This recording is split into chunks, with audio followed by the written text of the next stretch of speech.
Welcome to the 100th episode of the SCC podcast. I'm Lo-Fi Monk, and I'm honored to be your host for this 100th episode of the SCC. Stadia was launched in 2019, and it's been almost 3 years now. A lot's happened in that time, and especially within the Stadia community. Today, we're going to take a look back on some of the history of that community. So I'm really hyped to be able to welcome Clive, Four Scars Gaming, and last but certainly not least, the host of the SSC podcast, your friend and mine, MM2K. Ooh, all right, everybody. Going on. This does not feel like deja vu, you know what I mean? But, Nah, this is good stuff. We're not trapped in the Matrix. yeah, we did. Our audio equipment didn't mess up, and we did this again. But of course, the listeners don't know that. So, How you doing, guys? Yeah, good. Good. Glad to be on here. 100 episodes. Impressive. that is Congratulations, MM2K. Amazing. A Yeah. lot of content. A lot of preaching. yeah, a lot of spitting on pop filters and staining them up. Yep. Yep. A lot of amen, brother. Yeah. A lot of clip this. Yeah. Oh yeah. Those are fun times, especially with you guys. But we're going to get into that. A whole lot of let me show you something. Yeah. Let me show you something. So let's start where it all began with everybody. This question's for everybody, and I'm going to start with John. What led you to the Stadia or what led you to Stadia? Well, early 2019, I heard rumblings of Stadia, and Google's going to be announcing their streaming service at GDC. And I love technology, and so it's just the whole idea behind it like really excited me. Just being able to play your games with the controller, not having to worry about any hardware underneath your TV and just things like that. And I was really super intrigued. And so, once GDC 2019 hit, we saw Stadia and what it was capable of.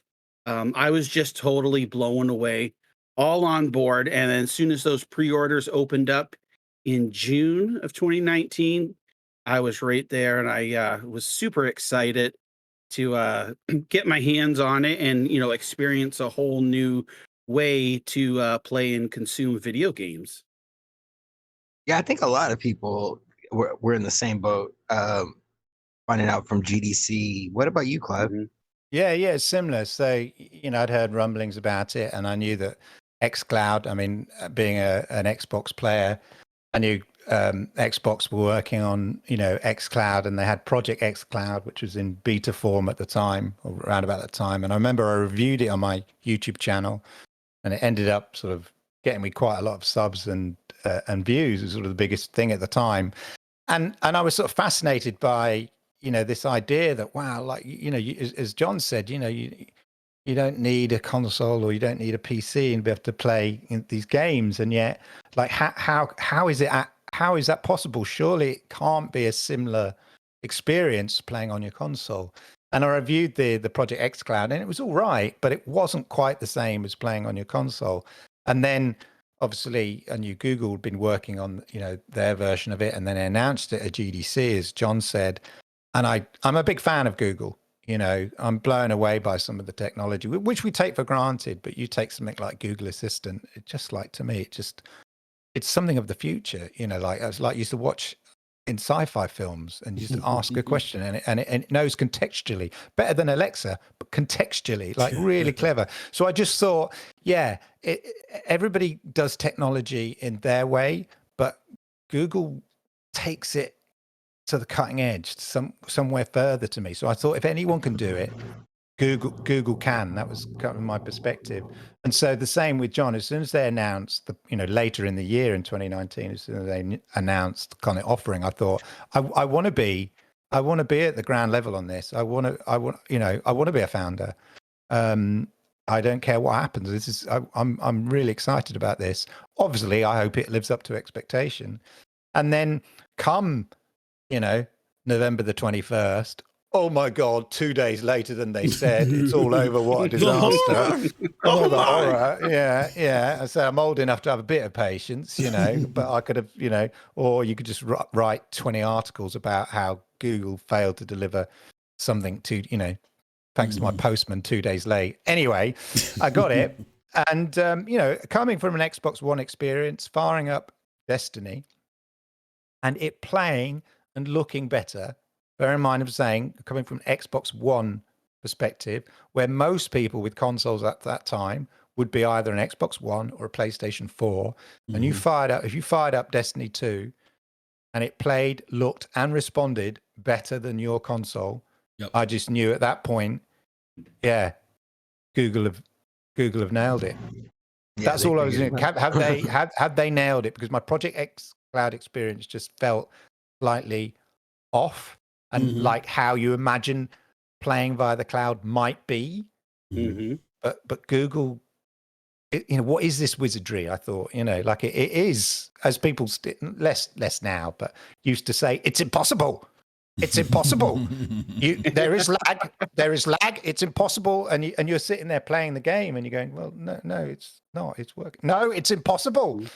It's that old bumblebee thing, like how does it fly? Physics says it's impossible. Well, I mean, the bumblebee fly past. It is. It's impossible. I can remember, Clive, like the first 2 weeks of playing Stadia, I was just like in awe because I was like, holy crap, this is exactly what they promised. Like I couldn't tell any lag at all. It felt like I was playing from a local machine. And then, after those 2 weeks, I got, what? This is just normal now. Like this, it normalized me, and it was odd to fire up other platforms and have to, wait for an update or do a digital download or put a disc in the drive. You know what I mean? Like it's one of those things, that you don't realize until you don't have to do it. Like the instant updates, and as soon as my son would come to me, I want to play Fortnite or whatever, but we haven't updated it, or a Sea of Thieves on Xbox, and then we go, update, and it's going to take half an hour, 2 hours, some things or whatever. Or I feel like playing this game. Which one should we get rid of? To replace, to replace, and then kids, teenagers with bloody ADHD. It's like, I'm bored now. Too late. The novelty's worn off, and you just think, like, unless it's instant, but it's all what cloud offers you, Plus, the other thing is, as well, as I was saying earlier, that my son had his mate round for a few days, and they're both, they both play on their PC. They're PC gamers, so much so that my son's mate bought his own gaming keyboard and mouse around because my gaming keyboard and mouse isn't good enough, apparently, even though they're legit, but that's how serious they are. But they wanted some fun couch co-op games, and they sat in front of my LG C1 playing Stadia games, not even questioning, not even just having having a good laugh together. But the beauty is, it's just the sheer size of the catalogue. Now you can say it's not necessary. Like people can say, but Xbox has got loads more games. Yeah, but are all the games instantly available on your console? I mean, in the cloud, it's beginning to be like that, and it's great. Like I was in the mood to play Forza a little while ago on Horizon, on Xbox, and the ability just to play it, or if I'm in the mood to play Sea of Thieves, I don't have to download the updates. I just play it. That's getting more and more. But just having 200, 300 odd game, nearly 300 games available to play instantly, just gave them so much choice, variety. And that is things like that. You take, you people say, "Oh, the Stadia don't have the games." Well, the games they do have are instant, and that's a little kind of area that people sort of don't not until you've experienced it, and you start taking it for granted that you just have instant access, no updates, nothing. Boom. In the mood to play that game. Boom. Yeah, I think you hit around something that I kind of felt myself was like, you said, if anybody could do it, it's going to be Google. It's like, Yeah. now we're in the age of like, not just the internet, but the internet of things. And if I've always thought if anybody was going to bring gaming into that, it would be Google, because they just already have that reach. But yeah, so what brought you to Stadia, MM2K? Well, it's kind of like a mix of, Clive and Jon, and I gotta one up them, so I gotta take their stories and fuse it together and make my own. No, no, and similar to Jon, I was talking to some game friends in the industry and on the content creation side, and they were excited about the prospects of what Stadia could present. But even prior to that, I was tinkering with cloud gaming. Like, I tried to do it ad hoc on my own. I remember using remote access using Stream Connect or Stream something, whatever Xbox called at the time, to stream my Xbox One X to a laptop, and then I use remote connect to ping it to my phone while I was at work, and the lag was like 6,000 milliseconds, and the latency was, and it was just horrible. It was like at 3 frames per second. But to all my IT friends at the time at work, I could tell them, "Hey, look, I'm playing Division 1, on my phone," and they're like, "Oh wow, look at that." And then someone said, "Well, don't do that. That's kind of janky. Don't do that. Why don't you get into this GFN thing?" And then I signed up for GFN. I said, okay, this is cool. Tried Shadow, tried xCloud when it was in alpha, and heard about Stadia and figured that Google could be, could provide a comparable option. But I'm gonna be honest with you. At the time, this was all just testing for me. I didn't think that any of these cloud platforms would be that good to where it could become a mainstay for me as far as my gaming. I just thought it would be something like how Phil Spencer says it is right now. It's good enough for you to play on while you're waiting for downloads or you're away from the house. That's what I thought. So for me, all Stadia was going to be was the place I played Cyberpunk when I was away from home. Swear to goodness. And it's like, and then what Clive said, I got mine's 40 hours late, the horror, you know what I mean? I got mine a few days late. And that's where, for lack of a better term, all the numbskulls, got theirs first. And they were online and they were trying to use workplace VPNs to play Stadia, and just their networks were horrible. It's funny. I was just checking. Yeah. So I was just, because we're having this conversation, I was just checking the Gene article in the Washington Post. Oh, yeah. Google's just reading just now the headline: Google's Stadia input lag is horrendous, and of course it became a meme, and everybody followed it. And but I remember, like, just before that article came out November the 19th, and I hadn't read it at the time. Yeah. But I remember being at work on November the 19th. Obviously, I was at work, so my Stadia controller hadn't arrived because it was 2 days late. Failure. So I thought I'll just go online to Stadia.com and I'll see whether it works. And I sort of, I thought, oh, this is a bit slow. And then I thought, well, of course. And then I thought to myself, well, of course it is. I'm at work. I'm using my corporate. I'm at work. I'm using my corporate Wi-Fi. Of course it is. What an idiot. What did I expect? Yeah. I mean, why would nobody with any sense would try to play, Stadia on their corporate work house? Anybody with any technical knowledge would understand that you would that it's not optimal to try and play Stadia, a cutting edge technology, on your corporate network where everybody else is using it. And then 2 days later, I read an article by the technology, journalist, bless him, Gene Park at Washington Post, saying, I tried it. I tried Google Stadia at work, and the input lag was horrendous. And I just thought, well, that's because you're at work. Yeah, exactly. You're not trying it. Like, what are you doing? But then that went, it went viral and became a meme.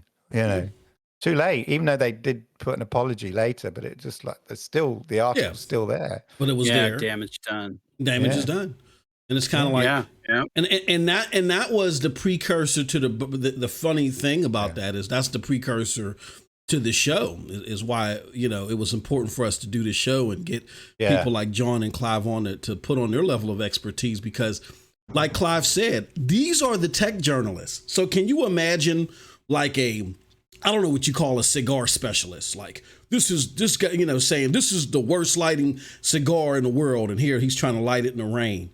Exactly. That's a good analogy. I like that analogy. Yeah. Like, what are you doing here? You know, these are supposed to be the experts. This is emerging tech. Exactly. Oh, you weren't in the smoking room? Oh, excuse me, I'm sorry. But it's like 5 months after the fact now, and there's memes all over the place. Yeah. You still get people quoting that, you know. Yeah. And you're right. That's. I mean, It was that, like I kind of made the analogy about the bumblebee, you know, like literally people on forums going, or you know, in articles like that saying, you know, it's unplayable, input lag's horrendous, you can't play it, and you're literally playing Destiny 2 better than your Xbox One, and you go, that's not the case, but people won't have it. Yeah. Like, even though factual evidence-based proof, you could look, no. It's impossible. Yep. It's impossible. Either that or the signal has got to go up. Now, I know the physics. I understand the physics. I don't know what Google do though, but they do something. And because I remember when Google first talked about it, and it was what kind of inspired me with the confidence, is that in interviews before they launched, they talked about how they looked at the chain, every link in the chain down the process in terms of the input process, and where could they remove links from that chain to improve that latency. And it was that engineering approach, you know, like choosing to connect wirelessly, you know, your controller wirelessly. It just makes perfect sense now, but that was a decision somebody, you know, made. You know, if we did that, then we're cutting out, you know, like a major extra unnecessary step of the signal going to, you know, your TV or your Chromecast, whatever, from your controller, then up to the Sky, then back to the Chromecast, then to your. We're cutting out a step, and it was just that kind of engineering approach. How can we shorten that chain? That kind of, you know, thought, I think they can do it, and as you said, you know, like for many of us, it was really like, why am I reading all this stuff saying it doesn't work? When I'm sitting here, and it works really great. And I'm not. You got to have 100 gig internet. No, I've got like average 50 megabits per second. And that controller makes a lot of difference. Give me 4K. Like once you get beyond 30, 35, you know, it doesn't matter. Other than doesn't matter if you have more. Like I can't have 2 sessions going. In my house, or 2 4K sessions. Exactly. Which, you know, given that the broadband I get, but other than that, it's like it works. So, Jon, why is it important for you to be active in the Stadia community, and what good were you looking to do? Well, MM2K will like this one. It's one single word. Actually, it's 2. Dirty Max.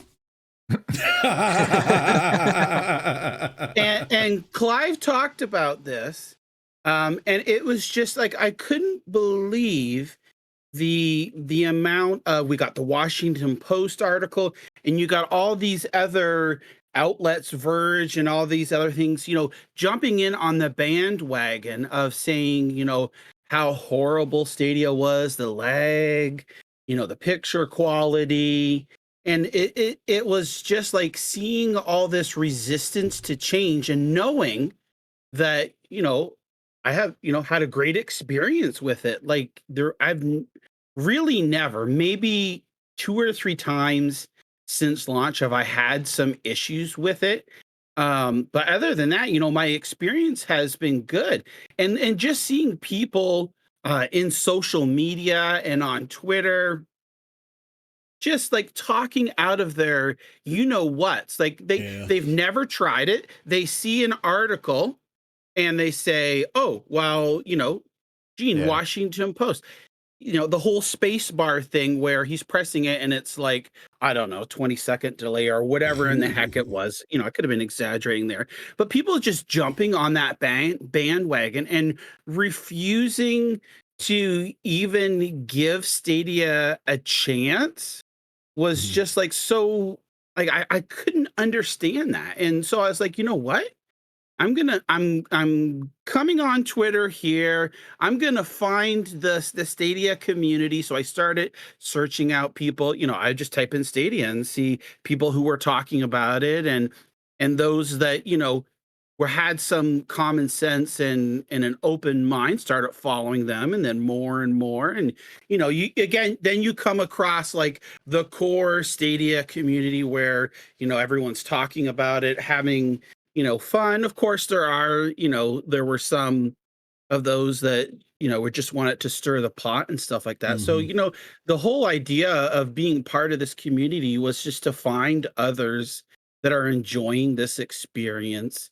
And I mean, to be honest with you, just, share that experience out there so that people have some frame of reference, those that are willing to open their mind and to look at it and not be afraid to change, right?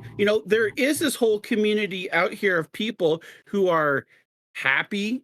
They're having great experiences. They're enjoying meeting new people from across the world, and it was just this whole sense of the Stadia community coming together, seeing others, and just sharing the positive experiences. And of course, if there were some other issues, stuff like people had, sure, if they're legitimate, but not overblowing things and, like just going overboard. And it was so good. I wanted to come into the community, onto social media here, and just looking to help spread the news, be positive, and find others that who enjoyed playing games on Stadia as well, and we're interested in the technology and all the little bits and pieces behind it. Like what Clive was talking about. They're looking, they look to see what can they do to cut the amount of different ways that the signal has to go from when you're going, from your controller to the server and whatnot. And it was just, it totally blew my mind. And I know some people like to joke about this, but the whole negative latency I found very interesting. And, it's actually pretty good, because people were saying, oh, well, the game's going to play for you. Well, no, it'll, it's a buffer. Essentially, right? It's going to anticipate, oh, okay, John could do this, this, or this, and get those scenarios ready. And whatever one that you choose or you do, then it presents itself on the screen and you don't even know, right? Like if they never mentioned negative latency, we would never know this because it's so seamless. So, and like I said, magic. It is. And like I said, it's the dirty Macs, those they're out there and they're just, they're just spreading junk and lies. It's like, I don't know, like, that one, who is that crazy guy, Alex, whatever, that was currently in the news, he's all about, this stuff didn't. Yeah. Was it Alex Jones? You mean the? Yeah, Jones. Oh, Jones. That's it. Yeah. Sorry, Alex Hutchinson. Sorry. Yeah. You know what I mean? It's the whole tinfoil hat theory, and it's just like I gotta. This is ridiculous. I gotta put an end to this here. And luckily, we came across such a great community, and those looking and willing to stand up and voice their opinions on it. Yeah. Lo-Fi, before you go to Clive, I'll go to Clive next, but I just want to chime in on something important, because some of the newer, I know we always got to remind ourselves as old fogies, the Blues Brothers, we got to remind ourselves that there's a lot of new people on this platform now, and they may not know some of the stuff we were saying in 2020. What John said is very pivotal. I just want to throw this out there real quick. When he talks about the negative latency and the people that were laughing at it, they didn't understand it. They're veteran. I forget their names. Author, and I forget their full names, but they're veteran journalists, game journalists, and actually developers. And they used to be part of GMR Magazine, OneUp.com, and now they have a show called they have a podcast called I forget it. Geez, the name will come back to me. But they actually are not fans of Stadia because they're not fans of cloud gaming.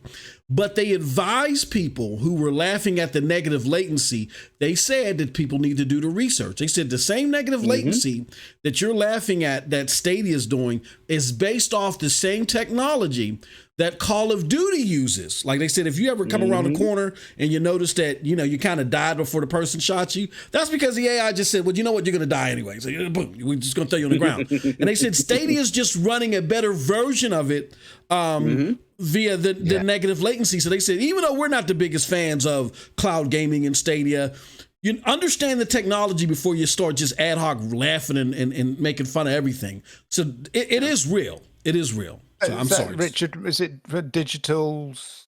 Do the Digital Foundry. Yeah. Digital Foundry guys.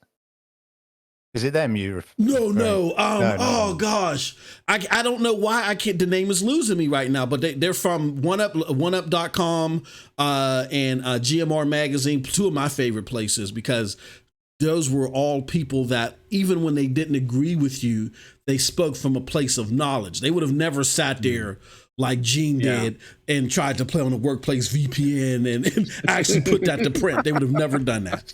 You know what I mean? So I'm gonna find the name of it. Yeah, the thing is though, people, there's a whole psychology around negativity, but especially in the press around corporate news and corporations or projects and corporations failing, wanting them to fail because the negativity sells, and that Gene Park thing from Washington Post just fed in to that narrative, beautifully.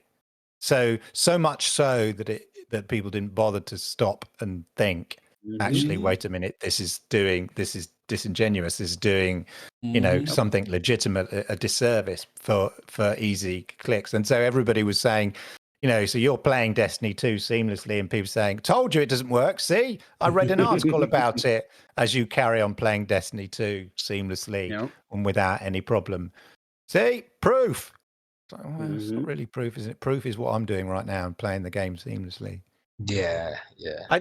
Just to build on, it was like doing content around Stadia was for many people, certainly, and certainly my experience was, born out of that frustration of seeing the nonsense about something that you're experiencing really well and also having a lot of fun doing and playing, Yeah, exactly. And it's like, why,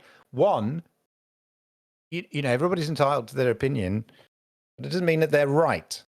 Right. And my experience is one of I'm having a lot of fun and it does work. So then I'm reading all this stuff that everybody's jumping on and regurgitating and replicating because everyone loves a negative corporate news story, and I'm thinking and as John said, it's just that, like, it was, what's all this? This is just rubbish. Like, and out of that frustration, were born many, I would argue, a Stadia podcast or Stadia thing, but also just to share your experience with like-minded people, because and from that, the Stadia community was a lot of people going, I'm having a good time as well. Apparently I'm not allowed to. Apparently I can't be having a good time because it's impossible. But I am. And so are you. So, why can't we share that kind of experience? There's nothing wrong with it. There's loads of people having great fun. And so the content creation aspect for Stadia, I was already making stuff, but for me, the opportunity to do, live streams and stuff like that, and talk about Stadia was just like, for me, it was just to say born out of frustration of seeing a lot of nonsense. Yeah. And So, the other thing as well, sorry, they'll just say the other thing is part of that is ill-informed nonsense as well. And people say, "Oh, that's arrogant." Yeah, maybe it is, but the point is that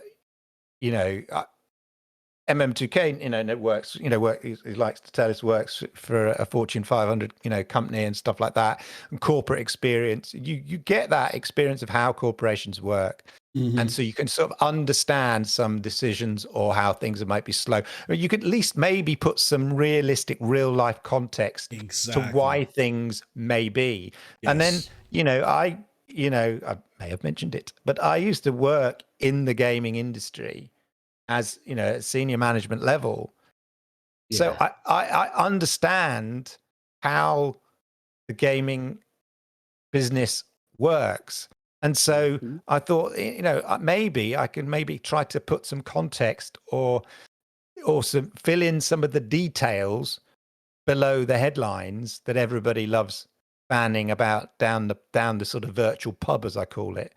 And so that was another reason to sort of say, well, maybe do a bit of research and spread a bit of context to some of the things that are going on to hopefully people will understand. I think I failed on that mission, but I'll keep going. I'll keep trying. Keep trying. Definitely. So, Clive, you and StadiaDosage have a long history, multiple interviews, comical back and forth over chalupas and lollipops and much more. Why did you always enjoy coming back? Well, I've loved MM2K, content. Well, as I said, like he's got corporate experience. He's been around. Like, let's just say he's been around the block a few times, and that shows. There's a few people in the community that I kind of respect because you think they know stuff, they know secrets. They know stuff because either from a corporate background or they've written a lot of stuff about experience a lot of games or whatever, or have corporate experience, all this kind of stuff. And I also just love the oratory of MM2K, and so it was always fun to be on the show because it was it was like going to a Stadia sermon. When you listen to MM2K, and you want to be saying amen all the time. Amen, brother. It just resonated with me so much. And he was also, in a way, not afraid to sort of say some stuff, to be bold about things. And I kind of thought, yeah. And, so it was always, a pleasure to be, on the show. But even, I had to go on there and just hand out some lollipops just to see a few toddlers because people were throwing their toys out the pram, and it was just like people, you just can't, be patient. It was like literally for some people, Stadia coming into the gaming market, it's like taking kids to the seaside. It's like as soon as you get in the car, they're like, "Are we there yet? Are we there yet? Are we there yet? Are we there yet?" And it's like, no, it's a journey. We'll get there. Right. Just enjoy the journey as well. No, we're there yet. I'm bored. Are we there? You're like, no. And so sometimes it just need that kind of rain check now and then, just to say, look, people, just some context here, and just chill out a bit. We'll get chillax. There. We'll get if you are expecting X, you may be disappointed. Just give it time, and we'll get X, Y, and Z. Yeah, and just having that background knowledge and context on it, like MM2K, your each of your videos are very informative, and for those that might not understand or know, the classic example of the cloud gaming, 1% to 2% of the industry, right? Yeah. So it puts things into context. That's been proven statistically speaking that. And you were one of the first people to talk about Stadia and cloud gaming in that context. And since then, with the scientists and other people, and plus not just that, there's been commissioned gaming industry consultant reports, and that has been proved to be the case. That that's that 1 to 3 between 1 to 3% of the gaming market. So it's a good benchmark. And MM2K was one of the first people to talk, I'd say, preach about that, and it's it's true. It's been proven to be the case. Yep. Yeah. I've always loved to have Clive on because Clive is a realist with the experience, and he's been real with me, and I appreciate that. I'm not someone that wants to, I know we talked about a lot of preaching. I'm not someone that wants to surround myself with people that preach to the choir. Oh, MM2K, everything you say is great. No, I love challenging personalities. I know I'm not always the sharpest pencil in the box when it comes to things, so I need people to push me into different directions. And quite honestly, before I was, even with my experience, Clive had a better grip and a better understanding because his experience was more in tune with the game industry. I may have Fortune 500 experience, but I've never dealt with the game industry at that level. Clive did, and he honestly had a better understanding. And that's where the chalupa and the lollipop thing came on, because I was like going in one of my tangents, Clive thinks the magical chalupa or whatever. And unlike this is what really got me close to Clive. Unlike some other people who may have taken that as that's a dart at my pride and I'm angry now. Clive is confident of himself because he knows what he knows. He knows what he doesn't know. He knows what he knows. That's very important when you're talking to other people on the other end of the mic. And he just said, MM2K, chillax and just take a lollipop and calm down. And at the end, once the smoke settled, Clive was right. You know what I mean? And then that started a bond and a friendship to this day that, is vital, not just for me, but I think with when Clive would come on the show and share his knowledge base and his expertise, along with whatever questions or passion I may have, I think it helped emphasize why experience matters, why precedent matters, and why facts matter. Me and Clive come from an era doing this with Stadia where a lot of people wanted to give you, I feel, not I know. And that was important. And one of the more pivotal things that we did, Clive, I don't know if you remember, is the Straw Zelnick interview where you went through that whole, that was pivotal.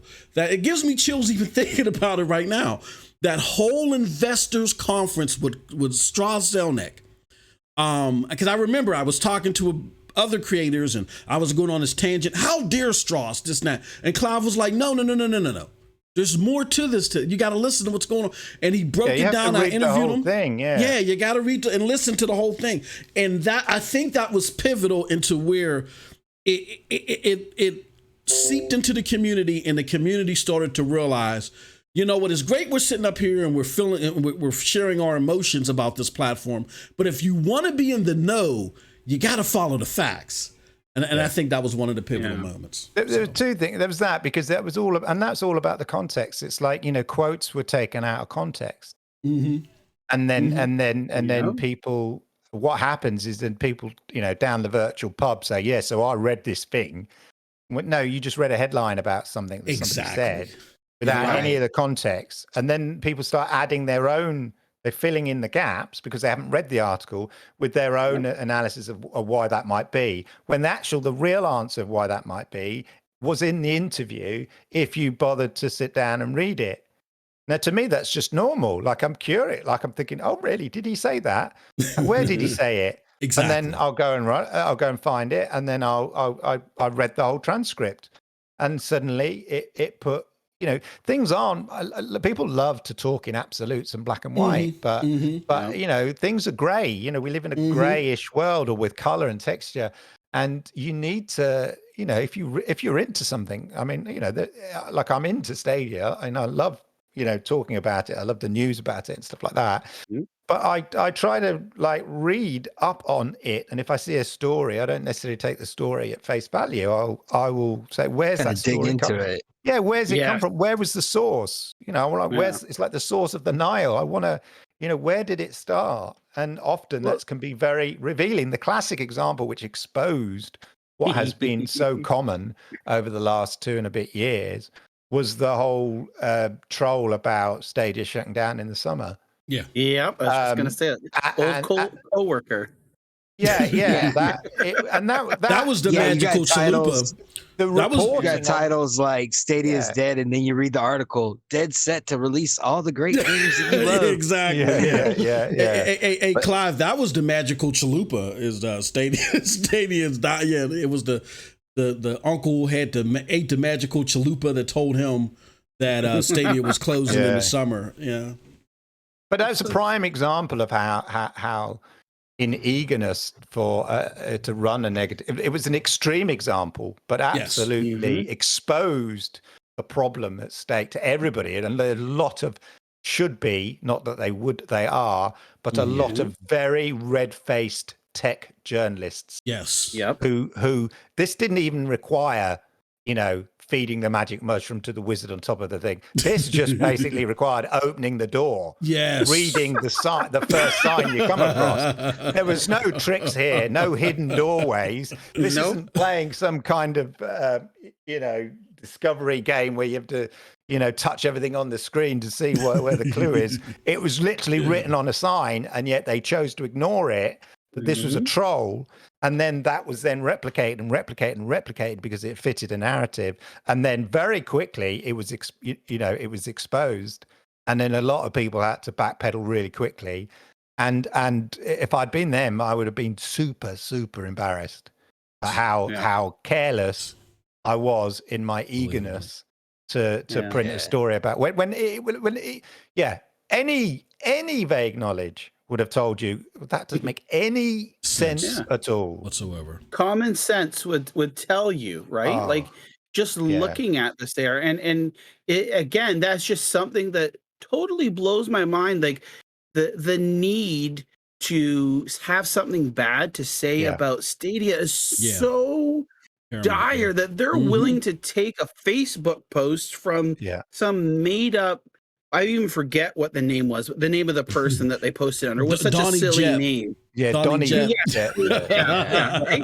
And it's just like it goes back to the days of when we were kids. Oh yeah, my uncle works at Nintendo. Nintendo classic. And he knows so and so and so and so, and we've got this unreleased copy of Mario that hasn't come out over here yet. It's just like, come on, people, like really. But the thing is, they print this stuff.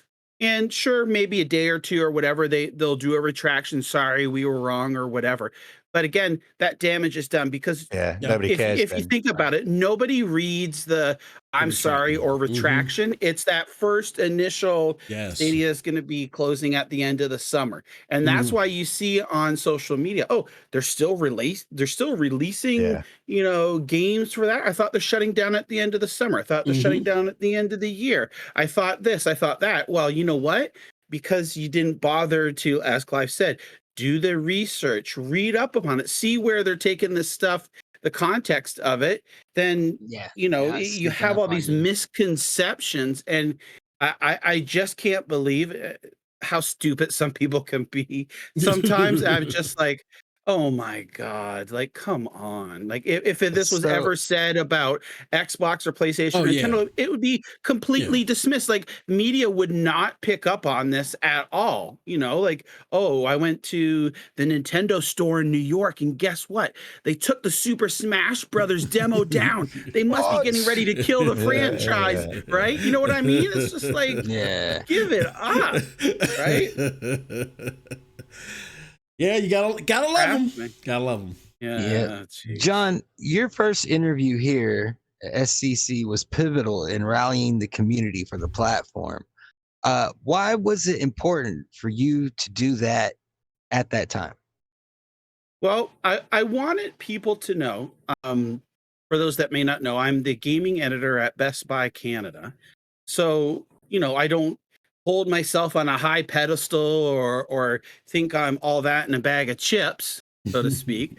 But I just wanted, others to know that not all people in the media are as piggish and bullheaded as we were seeing from, again, the Washington Post, the countless, even IGN and all these other outlets that were just totally dismissing, making fun of, laughing, ridiculing, like, oh, this game is $10 more on Stadia than it is on Steam. Well, yeah, of course it is. Yeah. Do you ever, compare the prices on Nintendo, Xbox, or PlayStation to Steam? No, because it's a whole different ecosystem. And I guess, that all comes down to what both Clive and MM2K were mentioning earlier, is just that not having that knowledge or that ignorance of the gaming, the way things work, the gaming, I'm not saying the community, but the business itself. I know, like myself, as ever since I was 5 years old, I was so, like, I loved video games and technology and computers and Commodore, Atari, all that stuff. And I was kind of like, Johnny Five, that robot, input, input, input. I just couldn't get enough input. This is long before the internet, long before bulletin boards or any of that stuff. And all you had were either your friends or video game magazines. And I can tell you, we had friends and I, just a group of you, were just like, just loved the industry itself, and we would read over every single page of that Electronic Gaming Monthly, Game Pro, Nintendo Power, or whatever, back and forth. And the times, again, before E3, where it was winter Consumer Electronics Show and summer Consumer Electronics Show, where this is where you would get your gaming stuff, that it would be twice a year, and you would hear about new things and stuff like that. So you would find this information. It was a month after it happened, but when those issues came out, or it was going over those pages with a fine, just with a reading it over and over again. Oh my gosh, look at this, and marveling at the pictures and what could this, be. So it's, it's just, again, when you see things of people so eager to put something down because it's different, not even give it a chance, or say that it's trash, and then you ask, well, have you ever tried it? No, but this person I know on YouTube says it's trash and garbage, right? Whatever his name, I don't even know what their name is. I don't want to give them the time of day, because it's just like, and they have ain't nobody got time followers. for that. Yeah, Right. exactly. That's the frustrating thing. And the thing about the great thing about John's streams, it's just a guy having fun playing the games of Stadia. And right. and that in itself, especially when he started doing it, I thought was, other people doing it, but he just, like, relentlessly this new game. And it was just refreshing to see someone just playing the games and having fun on Stadia. And that's what it is. We found so many people coming into the chat there, and they're having fun as well. And, like, for me, I like to keep my content and my streams PG, because I'm thinking it from an aspect of, you never know who else is listening, right? So if Clive's listening, for example, to one of my streams, and I'm playing a game, and let's just say his son or significant other or niece, nephew, or whatever's there, and you're hearing me saying F this, F that, or using swearing, you can't, like, that's not enjoyable. You've got to worry. And, plus not everybody is always swearing and stuff all the time. So keeping it family friendly. And I found it makes you more accessible. That's been the best policy, because believe you me, off the air, MM2K, Clive, sessions, right? Yeah, like a fisherman's wife, as we say. There's a few times I had to go, why, John? How darest thou? No, but there's a time and place for that, and in front of the camera, and for all to see. I don't believe, for me, that's the place. Exactly. I don't. So, of course, I'm just like everybody else, vent and frustrated, but on the camera and professionally, because the way that you want to present yourself, Mhm. and have that respect for yourself by going those other routes. It's not gonna help you when, someone comes and wants to find out information, or kind of, not necessarily challenge, but, it's just say, oh, well, this, and that. Well, no, now you're a respectable person that you can come to, and someone that you can trust. Feel free. I always say, never take what I say to be the end all be all. It's just part of your research and finding what your final belief or your answer is going to be. I'm not Yeah. here to tell you what to do, what to like, but Clive Everybody has has their mentioned own it, way. Yeah. MM2K. Yep. You present those facts, you present your experiences, and hopefully from that, people can take away a meaningful information and say, oh, well, such and such is talking about this, and Yep. this is their That's how you experience. build connections. Yeah, yeah, exactly. And you know what I mean? Like, who wants to hear someone like complain all the time, right? If the first thing out of their mouth is they're complaining about this or they're complaining about that. I mean, just imagine your boss calls you in, and every single time he goes, Clive, you know what? You're doing Mhm. a really crappy job, but uses other language. You need to Never clean it happening. up. Yeah. You need to clean it up, and you need to do this and that. You're going to have a sour tone. Exactly. Whereas if they call Clive in and say, hey, Clive, how are you doing? How's work going? Just being a person, you're talking to someone else, be personable. And then, kind of say, oh, well, we've come across some certain things where we feel that, you might be able to improve. What do you think here it is? It's all about that tone and the way that you present things. Yeah, Right. especially with So, these content creators. Like, if you yeah, see somebody yeah, that's just complain, it's like, are yeah, you really complaining? Or are Yeah. you right. doing this for clicks? Yeah. That's It is. that's It is. Yeah. yeah. I mean, it's quite. If you're doing content creation, you've got to like what you're doing, Yes. right? Yes. Because Right. because Yeah, People you will gotta do it know. for especially you. People like will us, if know. we're Yep. doing it, like week in, week out, like Mhm. you've got 100 Yeah. episodes on this. That's a lot of stuff, and there's going to be Mhm. days when you might not be in the mood for it, In the up mood. up Mhm. for it, Mhm. and you Yep. just have to, and that's just normal. We're human beings, and you Mhm. just need to. But I feel like I have a commitment to make. But as soon as I Mhm. go live, Mhm. like Yes. I get a You're buzz good. off Yes. the Yep. audience, and then I just Yep. think, yeah, and then I come out the other end, and my only issue, I Mhm. can't go to sleep for hours because I'm Yeah. I'm Yeah, always sometimes those are the best streams I'm too, you know? slightly Yeah. buzzing, I'm buzzing, Yeah. It's good. from The it from a adrenaline. because Yeah. I've done a bit of performance, the adrenaline's pumping Mhm. there and stuff like that. Mhm. So for me, it I have to be genuine. I have to be, Mhm. honest. And the only Yep. thing where like I temper it is I'm not as brutal as Right. I'd like to be. But then I hope in a way that's me trying to be a reasonable person That's Mhm. right. Yeah. about it Yep. rather than Mhm. me being super aggressive about why everybody's a bunch, idiots or whatever. No, come on, fairness, have to Yeah. be, a bit more. So, you sort of check yourself a bit, but equally it also means if it comes to, for instance, if I was just, like I always joke, oh, I could do a GeForce Now Tuesday night, Tuesday, what do we Stadia? It'd be a GeForce Stadia Monday night, GeForce Tuesday night chat, right? I could do Yeah. that. But my heart, if I wanted to fill up the content, Mhm. Right. but it doesn't interest me. Nope. Yep.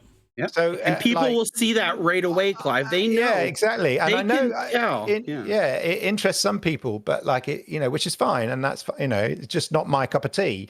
Mhm. And in order for me, I'd have to do that like week in, week, and I'd also, I don't feel I know enough Yeah. about it. It's and Yep. I don't have the passion necessarily to go and do all the research. Yeah. I'd need to do for me to feel happy about Mhm.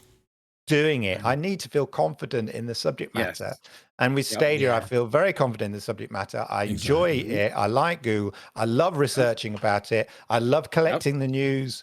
all week from here and there. I love doing the Mhm. extra bit of research under that news to see if I can dig out any extra stuff. I love to put some breadcrumbs together to follow a trail, see if it leads anywhere. Mhm. And, and that's, as I say, you've got to enjoy what you do. And I enjoy most talking about, definitely, most as Stadia. definitely. Otherwise, people, as John says, people will see through that. Mhm. Yeah. And if I could Really, add, we all have.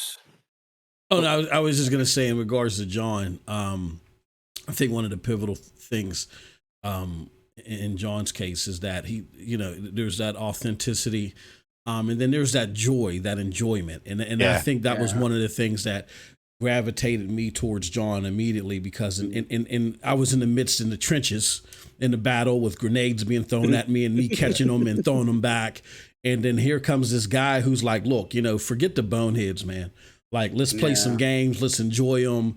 Let's, let's focus on the good things that are going to happen too. And it was like, I'm like, no, but I got this fully loaded automatic weapon that I want to blow everyone away. And John's like, no, he's like, at some point in time, they'll be exposed, which, it's happened in 2022, right? Do you know what you can get with John? It's a genuinely nice experience. Exactly. As I say, just a guy enjoying and playing the game. And if you want to know what a game is like, go and watch Four Scars Gaming. And it helps. And then what it helps too is that John it helps inform you, which is kind of what, I guess that's partly from your Best Buy experience there. Exactly. Like Yes. Inform, is this the game for you? I mean, questions about Stadia's not very, no sort of Stadia politics. It's just about the game.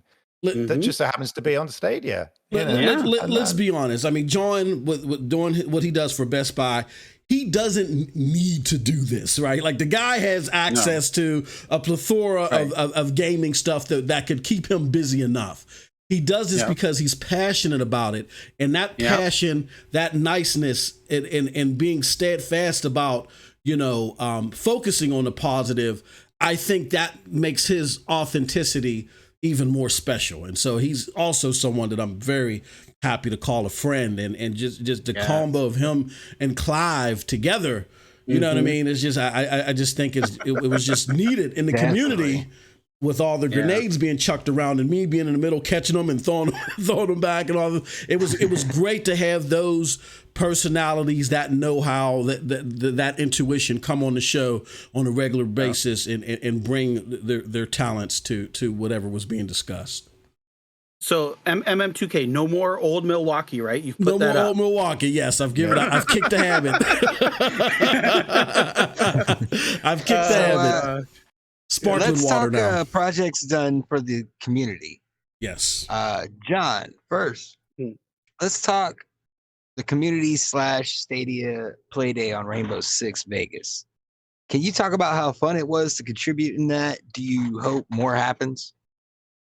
Well, kind of, I think we were talking about this off the air before we started recording here. It's so, like, my sense of time is so warped, but it's only been a little over a year. It was August the 13th of 2021, where we competed in a team. It was a Stadia event, the Rainbow Six Siege. So basically, a couple of weeks beforehand, I got contacted by Grace, who was one of the Stadia community managers at the time.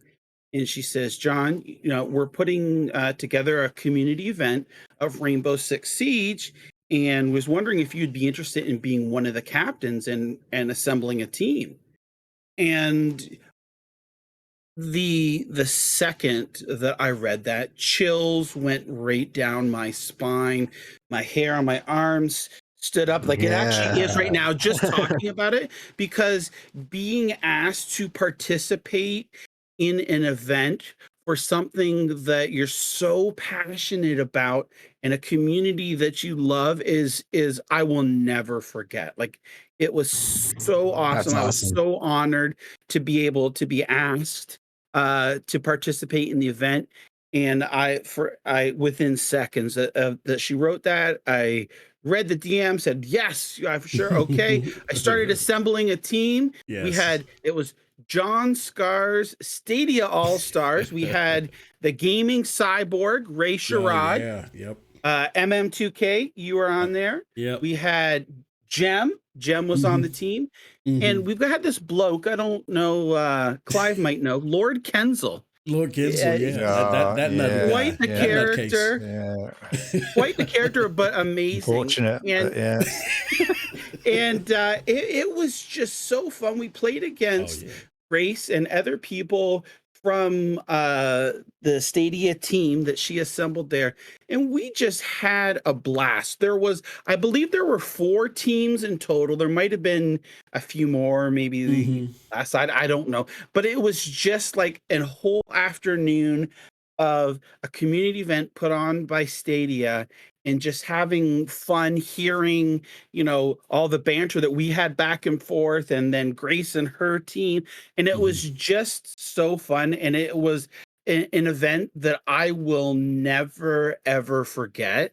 And I just felt so honored to be able to be a part of it, and to have such a high quality caliber team there, because I knew right away, I was like, I know who I want. So I quick put those asks out, and everyone got back quick, and it is awesome. So That's cool. I'm really hoping that there is more like this. I know when we had Stadiaversary this past November, so the second anniversary of Stadia, Grace had some community events and streams.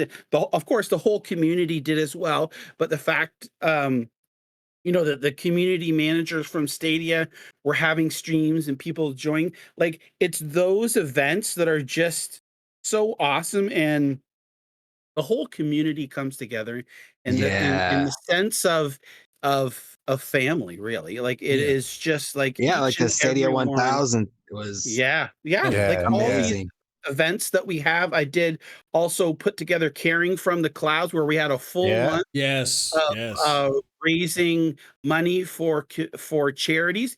And when I initially thought about it, it was just going to be a weekend in October, but then so many people started saying, I want to be part of it. I want to be part of it. It ended up being, I think, like the last weekend in September all the way till the end of October. And it was so amazing. We raised well over, I don't remember offhand. It was something like either $5,000 or $6,000. Amazing. And it was just for charities all over the world. Everyone got to pick, their own charity and what cause that they were passionate for. And, it was things like that, like these either Stadia-based community events, or these community events that are put on by, StadiaDosage or Stadia Source, or, or just other individuals. It's just so awesome. And everybody's so willing to take part and have fun. And the turnout is always great as well. So it's just like things like that make me like even like love the Stadia community more, because I felt more a part of the Stadia community than any other community out there. And I think it's in part because everyone is so welcoming. And again, it's that passion. People asking me, well, John, you only play Stadia? Well, no, Nintendo, PlayStation, Xbox, but my preferred platform is PlayStation. So I make the content for that because I love and enjoy that. I could, and I've done in the past, I've done a couple streams and stuff for other platforms, and I just don't, like what Clive's saying, have that passion for it. There's a zillion other people out there doing that, and trying to find the community and zeroing in on it is so difficult. And again, it just brings back to my preferred platform, my passion, Stadia. I love the technology, I love the games on there, and I love the community and interacting with the community, and getting to know people. It's just nothing beats it. Clive, let me show you something.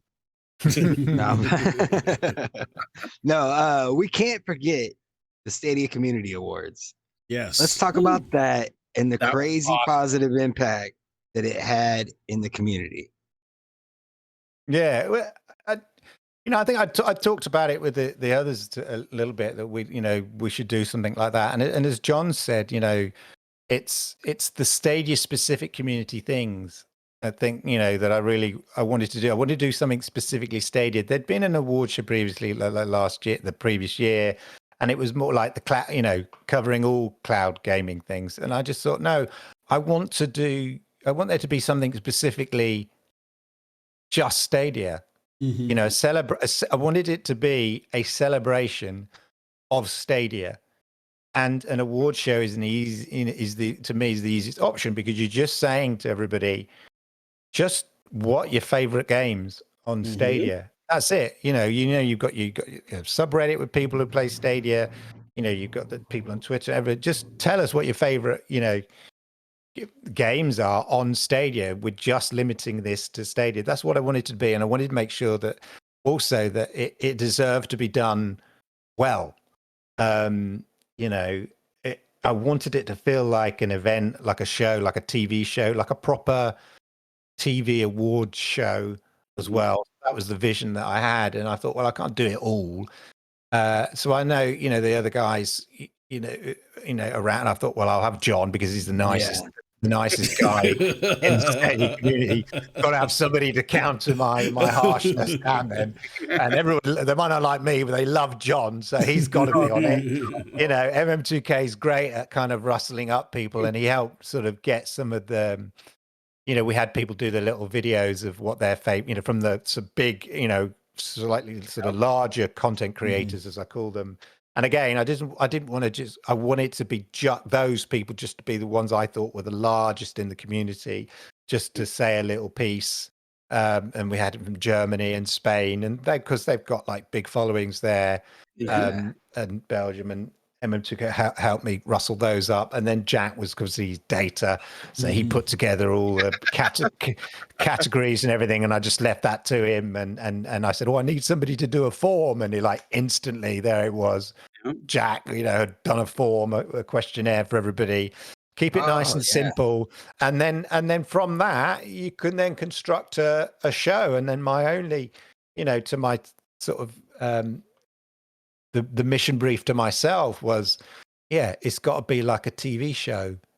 Like, I want it full glam and glitz, but not too over the top, because I've got to manage it because of stuff I wanted to do that I pulled back on. It's better to keep it simple, but it still was a lot of work. But and I think people, and I really, we worked hard collectively trying to sort of promote it, get people there, and it was great on the night. It was great having John. It felt like we're in the same, the same room and everything. All that kind of stuff. And I wanted it to be like, I felt like we were at the panel, on a panel together, and that kind of stuff. And so it was great. It was hard work. It was great fun to do. And I hope, obviously there's a few cynics on Reddit, but you can't help that. Where else are they going to live? Exactly. But generally, people who want to have a good time and like Stadia, and wanted to, everybody loves saying, my favorite game is this, my favorite sports game is this, and having sort of friendly arguments about, no, I thought this was the better indie game and stuff. And that's what you want, a dialogue. You want a dialogue as a celebration of all things Stadia, and that's what it was. Just keep it about the games. Just keep it about Stadia, keep it simple, and then from that structure you can maybe put on a fairly polished show, which I like to think is what we did in the end. You did, like, the production value was completely amazing. The content, you can tell, was fantastic as well. You can tell you put a lot of hard work into making the show phenomenal. It was just so awesome. I was so honored to be a part of this, and it was amazing. And I know I told you at the time, but every time we talk about this, Eric, it's you did such a fantastic job, and kudos for that. And fingers crossed that maybe there'll be another one at the end of this year. Exactly. Yeah, we're hoping. There's something looking forward to. because like you said, it was awesome. It was great to see people in there, these friendly, chats about, oh, I want FIFA to win. No, I want Madden to win, for the Yeah. sports game or That's stuff what like you that. want, isn't it? You want that Yeah, yeah, friendly Yeah, dialogue about something that yeah. we're passionate about, Yeah. And it was definitely. fantastic. Yeah. So, guys, let's talk about Jack and all of his contributions to the community. How has it been working with him, and why is he so important to the community? I'll take that first. I'll take that first. Yep. So Jack is like a long lost brother. He's like the nerdy long lost brother that was, was so smart, too smart for his own good, and people always misunderstood his great intentions, and you just want to protect him and knee kick anybody that wants to do him any harm. Jack, for all of us, I mean, I hate to speak for all of us. I think he's been like a godsend as far as reinforcing the things that we have been saying with what? Facts, AKA data. Men lie, women lie, numbers don't lie. You know what I mean? So as we're out there pounding the pavement and trying to get people to focus on facts and focus on the way that we're interpreting things because of our experience, and John is trying to get people to focus positively and all other stuff, and it seems like it's a constant tug of war. Here comes Jack out of nowhere like Thor's hammer with his data, boom, and you can't deny it. And so I think that was another pivotal role, just his presence to be there, to help underscore, again, why things are done at a business level. You know what I'm saying? Because if it doesn't make dollars, it doesn't make sense. We always got to keep that in mind. So it just didn't make sense, as he helped underscore, for a 1% business to go and do 99% behavior. It just doesn't make sense. And then he showed also too, even though they're doing, they're operating within that low 1%, 1 to 5%, or whatever you want to call it, business, regardless of, depending upon what analyst you're looking at. He showed you that the platform is growing. It's still growing. Leaderboards, activity, extrapolated data, things that other people are providing, things that these big multi-million-dollar publications that report all things everywhere else just do not provide for us. We were getting from this guy. So that was pivotal. But I just think, and that's just at what he provided an individual sense. But at a community level, I mean, come on. I mean, there's just no... we could go on and on. I mean, Jack has been pivotal in rallying up the community. Here's what happened in the community. There was a change of heart, change of mindsets, and people that held the gears for certain things that kept the community together no longer felt as enthused as they used to, for whatever reason. And I'm not going to blame them for that, because gaming is a selfish hobby. It's fine. However, when they were still holding on to the gears and nothing was moving, the community is like, well, I still love playing games with other people. I still love the certain streams. I still love the certain podcasts. That's coming to an end too. We don't want it to come to an end. So Jack has been pivotal in trying to rally up the community and still keep those things going. We see that in the summer community championships, winter community championships, Stadia 1000, and other things that he was not visible in, but he just felt like it was best for him to just support from behind the scenes. I mean, as someone who works closely with Jack and is a friend of his, I just can't speak to the role that he's played. And for those that are wondering why Jack isn't here right now, he's doing work. So on top of his already busy schedule, he still does everything that he does. And I just can't put into words what he's been to the community. And I think I echo those same sentiments as MM2K, and also like the work that Jack has done, and also with you, MM2K, for Stadia Dosage. Like ramping up the content. Oh my gosh, it's like there's StadiaDosage is one of the go-to sites now for Stadia news, you look for it. We got reviews, we got news, community events, Yep. Championships. links, champion. It's got a little bit of everything for those Stadia fans or someone looking to find out what Stadia is. It's just so awesome. And I remember, my early communications or interactions with Jack, and just all that data, and Yeah. some companies like you report will say, oh well, we've had 10 million people stream on such and such cloud platform.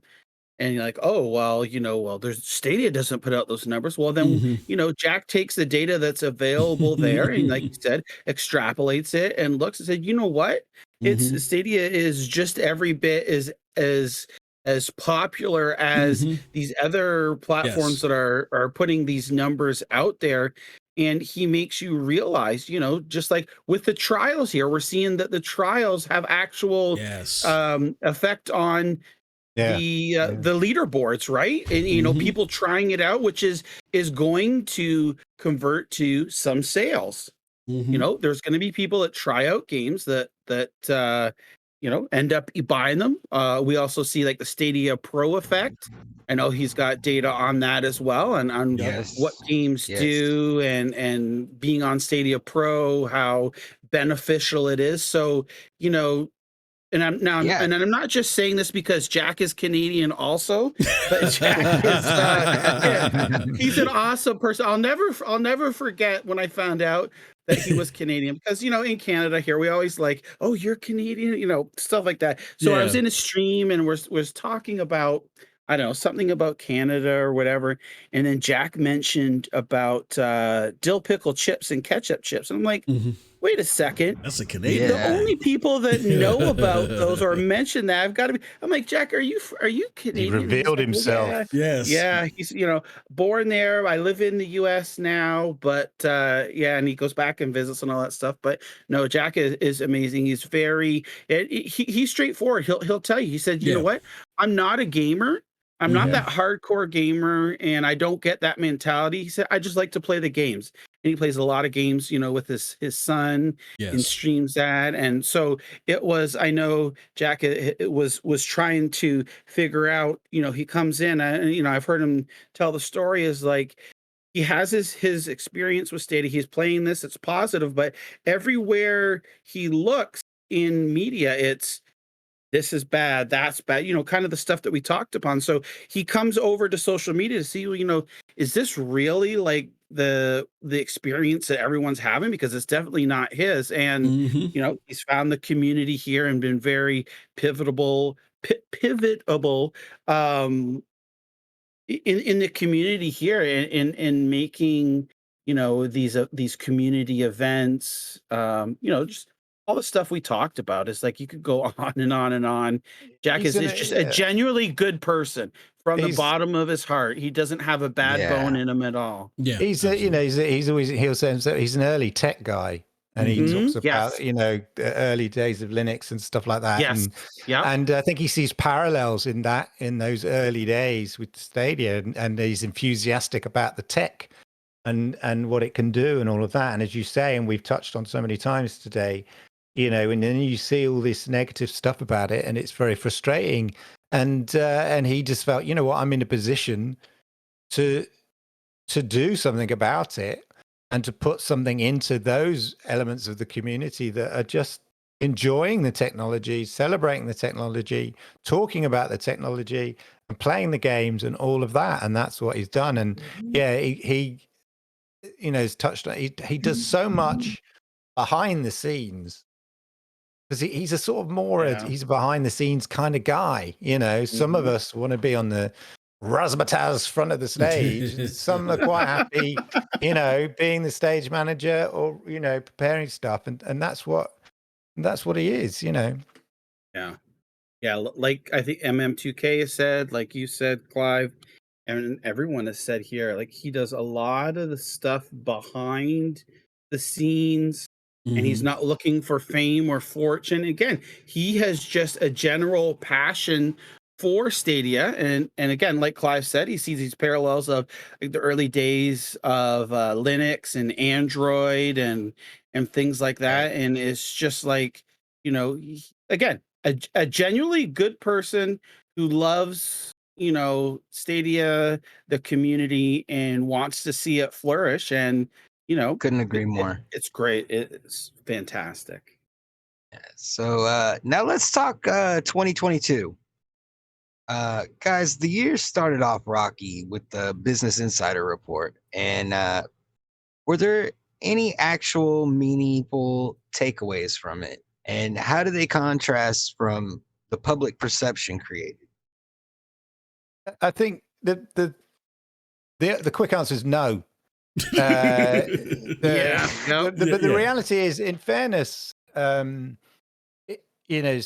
in the beginning of the year had a slow start this year. Mm-hmm. I think they were getting things lined up and ready for announcement at Google for Games Developer Conference in March. Yes. Mhm. Yep. Right. I think a lot of that was getting everything in place, talking with people behind the scenes. This is what a lot of people don't realize. There's a lot of stuff going on you don't know about. Exactly. Yes. Behind the scenes. Yeah. I saw in a stream today, somebody said it was a shame Google, Stadia aren't at the Gamescom in Cologne, whatever, Oh, and I've Jesus. talked about it on Monday on my Jesus. Monday night show. Yeah, They're there.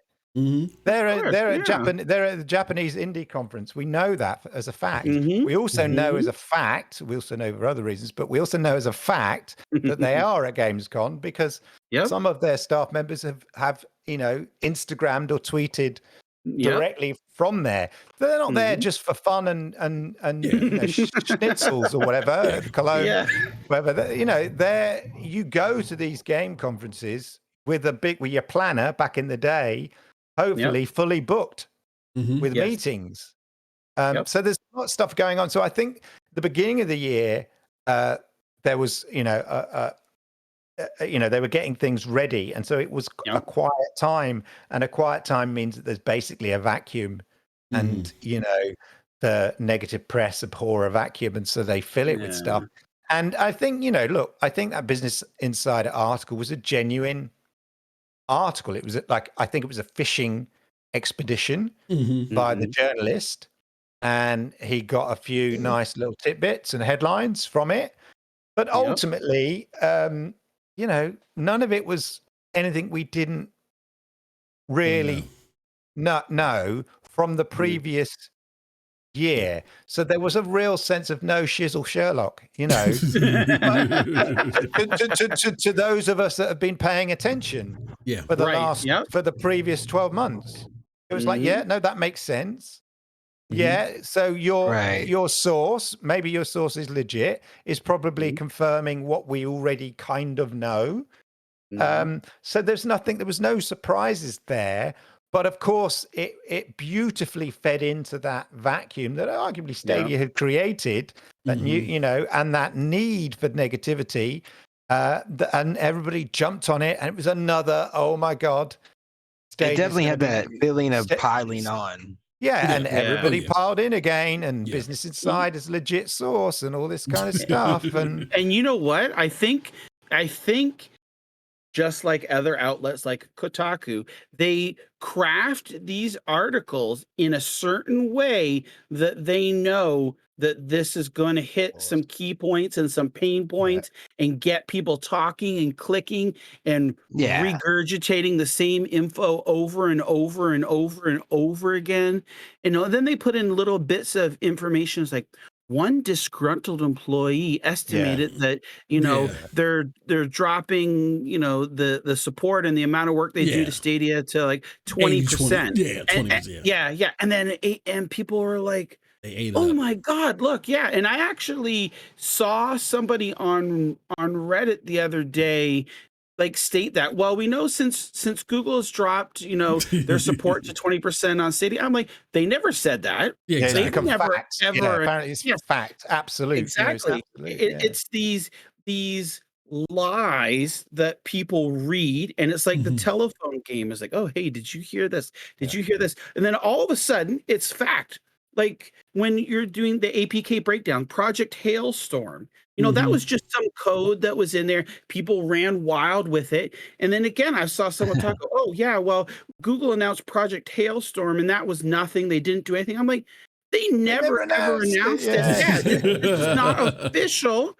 This is Yes. something that you may have read on a website claiming it, but it was just a little bit of code notation that people went, wow, oh, is this going to mean we're going to get a whole bunch of games and this and that? And it's just like, a lot of people wonder why Google isn't more Yeah. like Xbox or PlayStation when it comes to announcing games and talking about features. And it's because when they did this before Stadia launched, and they did it a little bit after as well, they talked Mhm. about these coming features and things like that, and then got like absolutely nailed in the media because they weren't there at launch. Yeah. Like, oh, like this Yeah. this feature isn't there, that isn't there. So you know what? I think they basically said, you know what, we're just gonna shut up.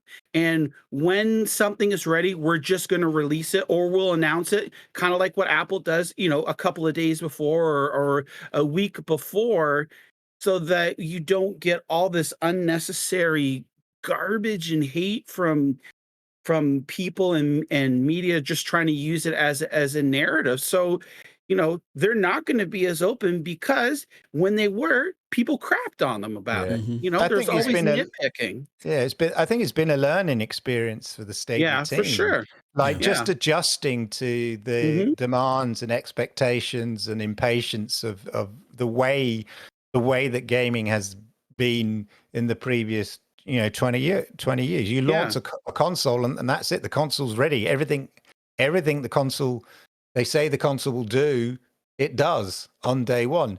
But this is Right. a different mindset. This is Yes. just like the Pixel phone.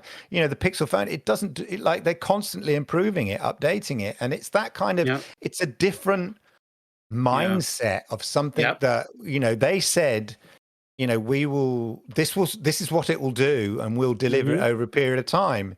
And Mhm. then, as you say, come the launch, everything they said wasn't there at launch. People going, oh, all these You things know, features are missing, and it's like they never Yeah. said they would be there from the get-go.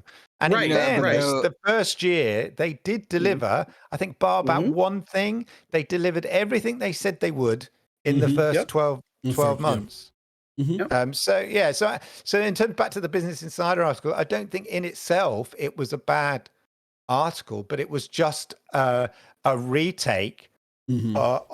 on stuff that we kind of already knew, with a bit of Mhm. in fairness, I'm not going to a bit more journalist rigor, because they Mhm. interviewed ex Google staff or whatever, stuff like that, and so you have to kind Mhm. of take that to a certain degree at face value, but ultimately it was a regurgitation of what we already knew, and then that just fed into the short memory of everybody who desperately wants to spin negative news, and that's on Stadia to a certain degree, because they that it was quiet. But this other thing though about Stadia need a roadmap, it really Yeah. frustrates me, because they constantly give roadmaps. Mhm. No, they don't. Yeah, they do. yeah, The the Google Developer breadcrumbs are there. Conference. Yeah, but also Yep. the Google Developer Conference Yes. laid Mhm. out exactly Mhm. What Mhm. what they Yeah, would be doing. We'll be doing, Yep. we're working with other partners, as we said we would back in February 21, Mhm. sorry, February 2021. When we shut down SG&E, we said we'd be looking at working with partners to bring streaming and stuff like that. Well, and then we had the AT&T thing. And then in Mhm. March of this year at GDC, they said, right, it's called Immersive Stream. And then since Mhm. then, we know they've done, the AT&T was confirmed that this was part of that. And then the Capcom thing as well, Yep. and other Mhm. projects we know. So that's all delivered. They said they would Yep. be making it easier to make it easier to find games in Stadia and searchable, so that it's not behind a gate where you need to Mhm. go, create an account before you can even look at the games. They've done that. We're going to Yep. start rolling out free trials, starting with Risk of Rain or whatever, and then Yep. now 100, like 3-4 months later, 140 plus free trials. So Yeah. they delivered on that. Then there's other things that they all, the low end porting, whatever. Mhm. They're starting to, do that. So that's why we think that there'll be a plethora of games towards the end of the year as things catch up. And many of the partners that they said they were working with have, in that initial pilot scheme, have delivered multiple games on Stadia since that announcement. So they laid out, they presented a roadmap of all the things, that they would be working on and delivering.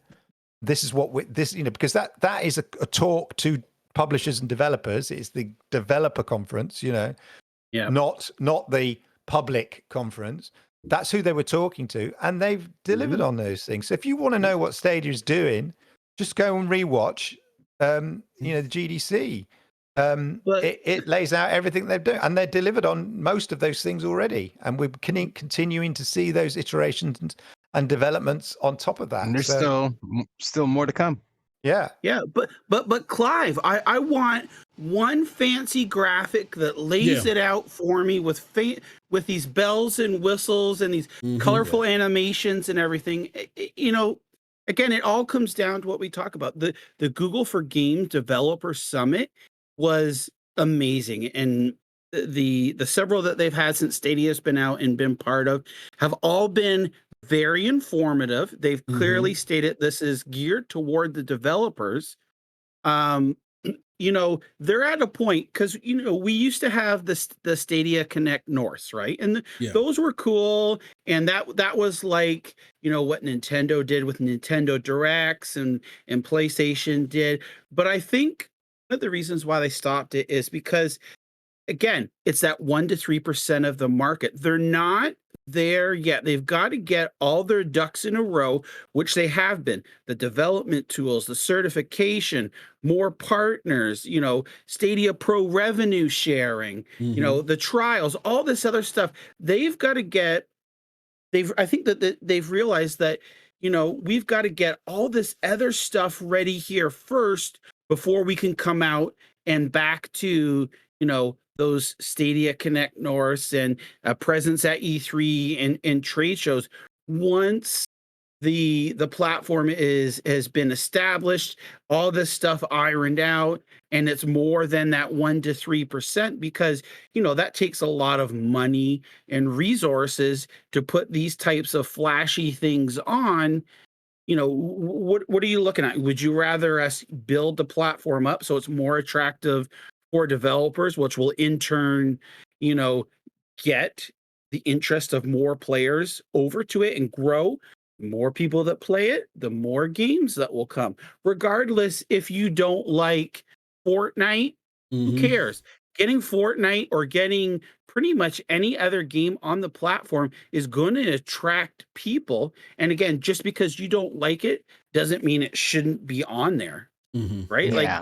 Like if they were able to get Fortnite or any of those popular, super popular games like that, even if you don't like it, it's a win. It's a win-win because it just gets it more visible. Have it. Yeah, and they'd have them if they could. I mean, that's the thing. And I think John, you touched on it. It's about they realize it's unsustainable to throw money to get games on the platform. That is not a sustainable business. You have to do that at the beginning because you're brand new.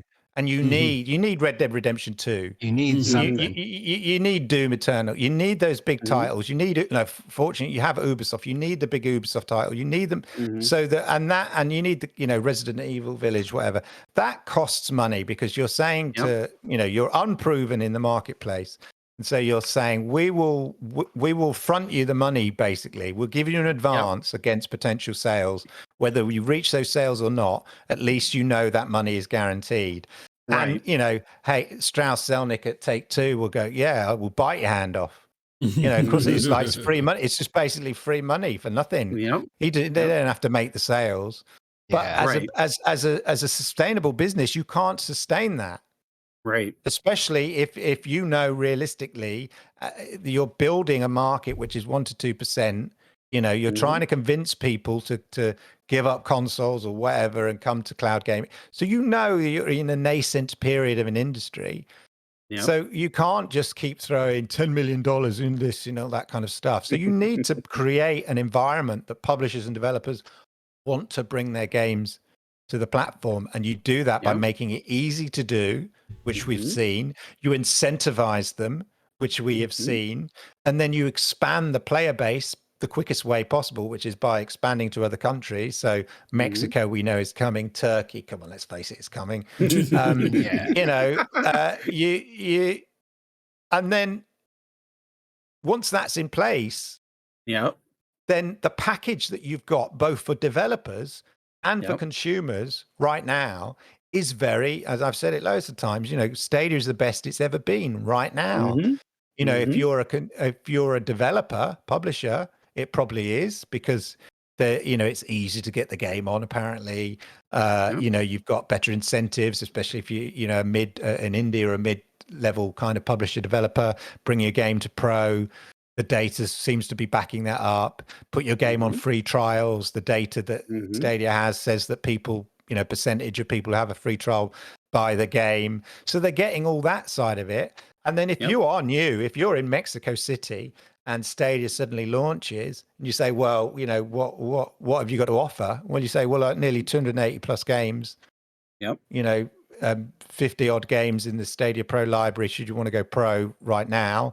Plus, if you're not too sure, how about trying one of these 144 free trials? Exactly. Do you know what I mean? That's a very compelling. Imagine, not that they could ever have done that, but imagine if Stadia had launched with all of that. I mean, it would be near impossible to have done that. You'd have to have seeded just spent gazillions, and it wouldn't have justified that money when you're in a nascent market, and that's always annoys me about so you used to see people, what Stadia need to do, they should buy Nintendo or something like that. And it's just I see things like that, it's just like, you've no idea, have you? No clue. You've no concept of how any of this works. And so I just think, Stadia, I think this year have been busy. Well, and to a certain degree last year, but this year, definitely we've seen it come together where they're just getting the platform ready for publishers and developers in a position where it makes sense without large advances. It makes sense for them to bring their games, and equally for consumers who are brand new to the platform. It's a very compelling offer right now. Forget the history, forget the rocky path that we've had to get to this place. If you're brand new to Stadia, if you've got a Samsung TV, brand new one, and you see the Stadia app front and center, which it is in the gaming hub, it's like right there. You say, what's this? Oh, you investigate it. Oh, free trial, I'll give it a go. Boom. It's very compelling. Especially as a developer, you want to find a platform where it looks like they're striving for better and to do something different. But and this is the deck. This is the PowerPoint, the deck that they are showing, no doubt, at these behind the scenes meetings at Gamescom and other things to publishers and developers, going, this is our roadmap beyond the GDC. Under NDA, they'll be going, this is where we're going. And so we hopefully will see the fruits of the seeds that they're laying in sort of 2023 on a larger scale than we've seen in 2022. 2022 is, to me, more of a sort of a consolidation and building out and prepping the platform to be ideal for developers and publishers and ideal for consumers. Yep, I completely agree. And always, the first part of the new year, January, February, March, and sometimes getting to April is always a slow time. We know, these past couple of years, even after with COVID, they've been pretty good, just because the work that was being done was pre-COVID. And I think this year, what had happened is the COVID caught up with the workload, right? So we're seeing now, okay, well, this was stuff that they would have been working on during COVID, but they had other priorities. and things like that. And I saw when we find those object-based games of where you have to, oh well, this is a game I on the phone. Why do I want to play it on Stadia? Well, you know what? You might not want to play it, but there are plenty of people that do. And we found out even from the developer. I don't know why their name is vacant from my mind right now, but they've said that both of their games have done very, very well. What's it, Akapura Wolf? Games, I think it is. No, no, no, no. The object ones where you have to Oh, like yeah. click on it. Point and click ones. Oh Yeah, yeah, the point and click ones. Legend, Uh, is it Legend yeah. Games or something like Legend that? Games, I Yes, think yeah, it is. exactly. Yeah. They Yeah. have been very profitable for them. They've been on Stadia Pro. That's done well. So profitable, in fact, that they're bringing 2 more games to Mm. Stadia this year. Wow. That's cool. Yeah. So, again, just because it's not your cup of tea or what you like, it doesn't mean that there isn't others. And, the platform isn't going to pieces just because we get these games that aren't triple A or AA or you know what I mean? It's just like it's all in But it's doing perspective. well for their business, so that's Yes, what's yeah, important. exactly. And it goes back to what Clive was mentioning too. It's just knowing how the games industry works, right? Like Yeah. when you see these types of comments, it's the ignorance and the fact which gets me. Okay, sure, if you don't understand, that's fine, but don't go on a pedestal and start saying that this And is act like the you do end know. and right. Yeah. You know what I mean? It's just like find out for yourself. Well, why are these games coming? Oh, well, because traditionally they do well. Mhm. Like if Yep. if you look at let's just say like the Wii or stuff like that. It was a really, really popular platform for Nintendo, sold a ton load of consoles and games and things like that. And if you talk to most quote unquote gamers, they're going to say there's a lot of shovelware on it, right? Just Mhm. because it isn't those traditional games. Well, there's only a reason why stuff went on there is because people were buying them, right? You're not Mhm. going to put something on there that's not going to make you any Exactly. money. So it's all in perspective. It's having a variety of different games, something for everyone to enjoy, is what the main goal is. So, and like Clive said here, I think that 2022 is it's almost like I don't want to say a transition year, but it's that year of there's a lot of new things coming. There's a lot of stuff happening behind the scenes. Right. Like you said, these new tools, the certification process, and the Stadia Pro incentives all kicking in here. And I think 2023 will be even better than 2022, and it's just gonna start getting it going up here from here. Yeah, most definitely. So with all that said, we're on the heels of other big AAA games coming to the platform. Do you think we'll see more? Why or why not? Let's start with MM. Yeah. We got Saints Row that shocked a lot of people, including me. What really shocked a lot of people, and I and you got to excuse my French if you watch my Twitch stream from the other day, when I saw that Dead Rising 2 was coming to the platform. Holy bleep! Oh yeah, Dead Island. Oh, 2. Dead Island. Yeah, Dead Island 2. I keep calling it Dead Rising. Dead Island 2. I'm telling my age because of Dead Rising series. Yeah, I think they're more's related, coming. It's like Clive and Jon have indicated. I really feel when you follow the breadcrumbs, 2022 was instrumental in Stadia's pivot and trying to relay the foundation that they discovered may have been a little bit unbalanced from 2021. They realized that, the prior strategy of, look, we're going to get 1 million active users, as hinted in that Business Insider article. And, I'll also follow up and say, the only thing that Business Insider article showed, as far as I'm concerned, is that the gaming media is in a lot of trouble. There's so many business miscues that were in there as far as the people that were sourced and talked to. And I So, I mean, I haven't been CEO of any Fortune 500 company. I've been VP and, of divisions, not the entire company, but of divisions. And just the loopy, incoherent takeaways that the author came from on the business aspect for a publication called Business Insider, the biggest thing that it told me was that the gaming media was in trouble, but that's here nor there. Anywho, as far as what was hinted from that article, they tried to reach 1 million, didn't reach 1 million by the end of 2020, realized that they had to refocus. I think the biggest part of that refocus was, again, getting the tools together. 2022, I think, is pivotal in that. But it doesn't mean that they completely changed course and they were forgetting about the big ticket games. And I say big ticket because big ticket games are not just AAA games. The big ticket games are not just what are IGN's Game of the Years, all right? There are other games that may sometimes fly under the radar, but like as John indicated, help push units. You know what I mean? And we want as a diverse of catalog as we can get because that'll help spur more sales. It'll make the platform more enticing for other developers.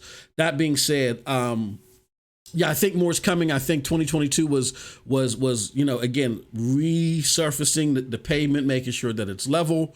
The hope is the low change porting will continue to improve, make development more seamless to where it's easier to bring over games and the games keep getting tweaked and the performance keeps getting better and better and better. And then we're going to start seeing, I believe we're going to start seeing games come over more consistently and again have that better output. So yeah, I expect it. I mean, they showed us again their commitment. I mean, again, if you look at the beginning of the year and look at the games that we didn't get, but then you look at I'll put it like this. When you look at the games we didn't get that were on other cloud platforms, but look at the games that we are getting at the end of this year, with Stadia trying to rebuild its tools that aren't coming on a lot of the other cloud platforms, I'll take what we got. You know what I'm saying? Yeah. I'll take Saints Row over, what was it? What's the Evil Dead? I'll take Saints Row over Evil Dead. Hell. Oh, yeah, for sure. I'll take Dead Island 2 over the game that I formerly capped for like to high heaven, Dying Light 2. Because Dead Island 2 has guns. I'll take Resident Evil. Oh, yeah. You tell me what's better than the Resident Evil content on any other cloud platform that's coming to Stadia. Yeah. You know what I mean? And then we're getting FIFA on top of that? Like, I'll take what we got. You know what I mean? So, and again, that's no knock to any other platform, but again, it's just timing. I can pick these 3 months and beat you down over these 3 months. Anybody can do it at any given time. It's a seesaw. These are the early years in the cloud platform development. And I think, again, we just got to, like Clive says, take our lollipops and chillax. You know what I mean? So it's going to be a good rebuild year. I do expect more. Realistically, and I've alluded to it on the Stadia Monday Night Chat, that we have to accept that the big publishers, your Take-Twos, your Activisions, your EAs, don't get out of bed for a cheap price. Right. And it's just unless something's going to make X million pounds straight off the bat, then why? It can't be bothered. Do you know what I mean? And so there, and plus you factor in, with when it comes to new tech IP and new technology, you find that and I know this from working in the TV industry, when new technology comes along and you say, okay, we need to acquire the rights for this. We want to exploit the new rights on this new technology or whatever, like streaming or whatever. Initially, the larger corporations, the larger companies, the larger IP owners are much more conservative and cautious because they don't want to. They want to see where things are going. Yeah, and they can afford to wait because they can't be bothered to get out of bed for less than X amount of money. So they're fine. They go, no, well, we'll say, well, we can't afford to pay that, or you need to bring it. No, or forget it. Then we're not that bothered. We'll wait and see where you're going. Whereas for the smaller indies, I've found, and this is the same in the TV industry, that people are much more keener. The smaller you are, the sort of slightly more freer up the willing to take a risk that you are and to try a new Yep. platform and to try it. And I think that that's what we're going to see. I think that the EAs and the Take-Twos, yeah, they took their money in that first year and sort of delivered their commitments. But, you know, now they're not getting in advance. It's like, well, we'll wait and see. We'll see when you go to Mexico. We'll see whether you go to, you know, Exactly. Turkey and all that kind of stuff, Turkey, and when yeah. you expand and how you market and how your player base.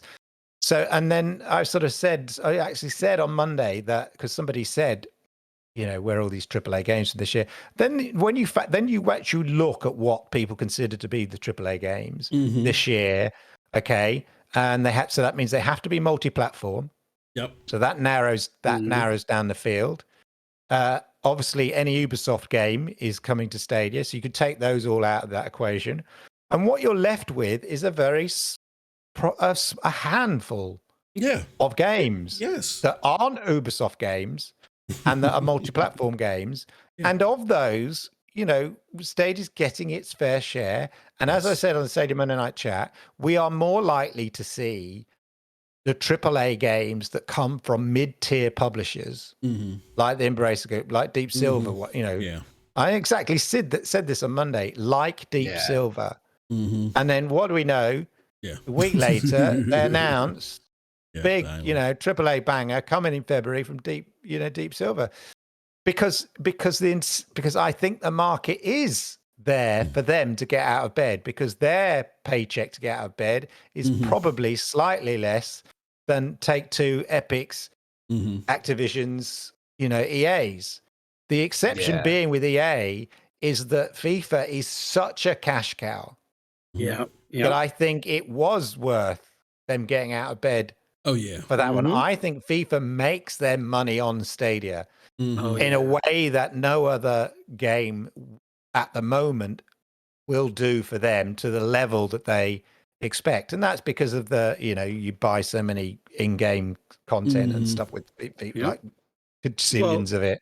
So I think that's why we saw FIFA 23 and not Madden and stuff like that. So, yeah, and I think as they expand the country base, suddenly that incentive in terms of reaching the get out of bed fee for EAs and the whatever suddenly gets closer. So mid-tier, and there are not that many AAA games from mid-tier publishers. So that's the tricky thing. Like there are, you know, Deep Silver, they brought, you know, Metro Exodus. And, you know, as I say, the Saints Rows, we've had like all of the Saints Rows now. Now we're getting, you know, Dead Island 2, and it's coming day and date and all of that. So if you can find AAAs either from Ubisoft or from mid-tier publishers, then there is more likely we might see those on Stadia in the, you know, initially. But then as Stadia expands and the player base grows, then you'll start seeing some more movement from the Uber publishers like the EAs and stuff like that. That's the way I look at it anyway. Yeah, for sure. Like even for FIFA, it's exactly what you said, Clive, because they put out a legacy edition of FIFA on Nintendo Switch every year, which is essentially the PS4 or PS3 version, like a last generation version of FIFA. And they do it every year, and they're not going to do it for the heck of it.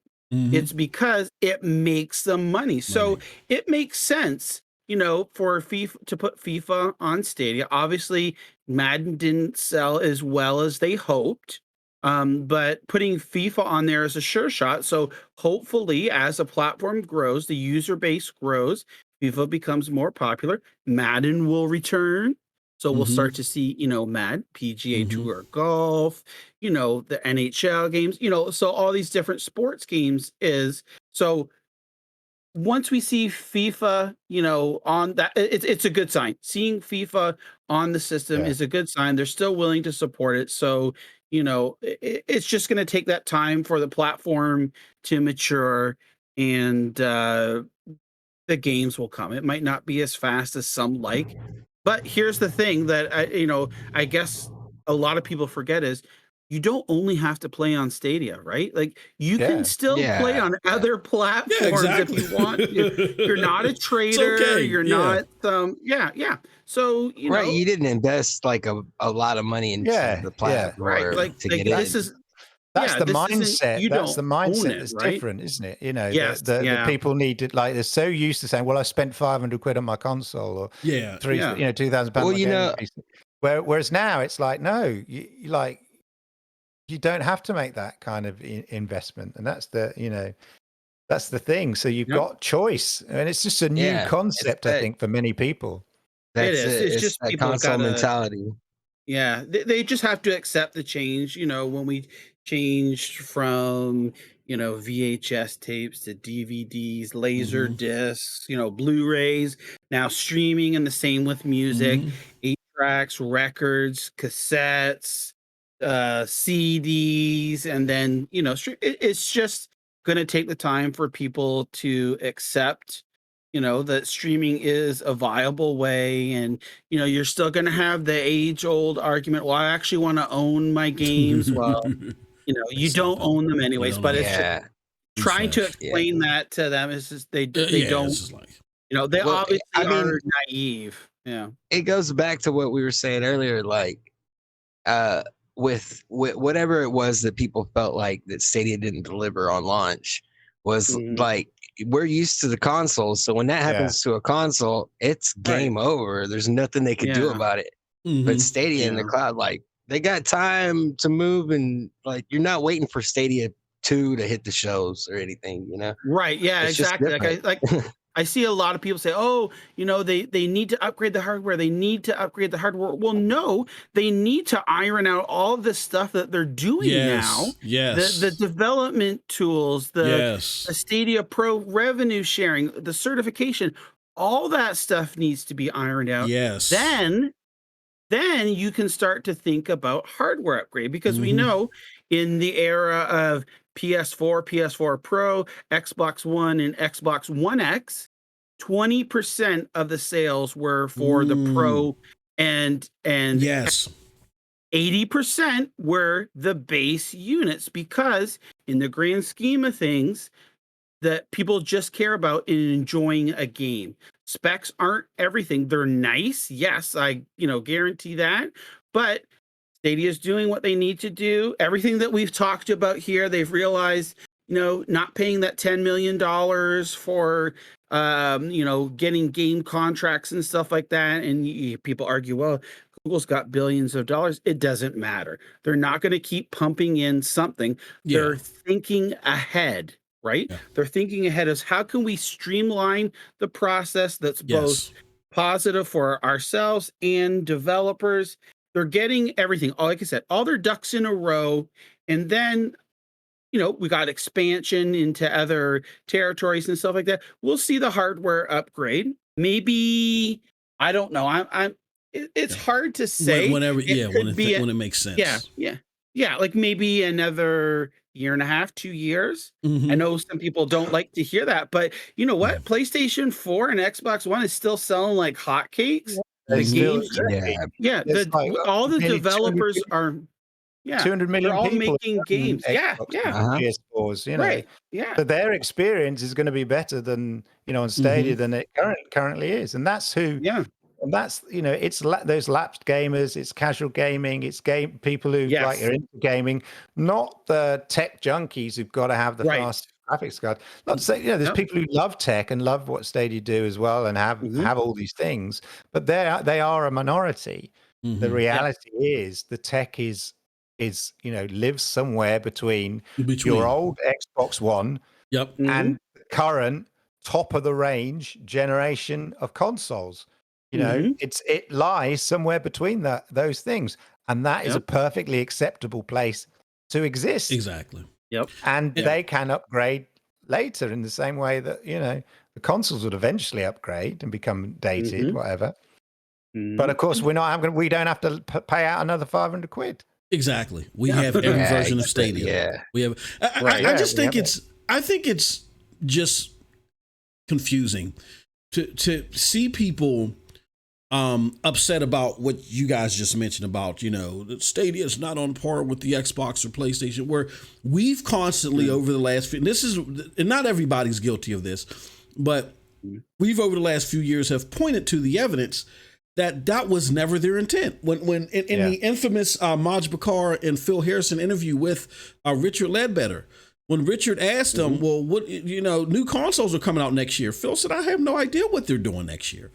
This is our demographic, just the way Clive and Jon explained it. This is our demographic. This is who we're trying to reach. This is where we'll springboard from. I don't know what they're doing with the PlayStation 5. And apparently there's data that justified what they said justified the demographic that they picked, because one, we see that the platform is still growing. And two, when you get past all the talking heads, right, and the people that pretend to know stuff, and go look online at what the different analysts are saying, they're always talking about Stadia, and they're always bringing up the CAGR, the rate of growth that cloud gaming is going through. It's impressive, and Stadia is always of the platforms at the top of that list when they talk about it.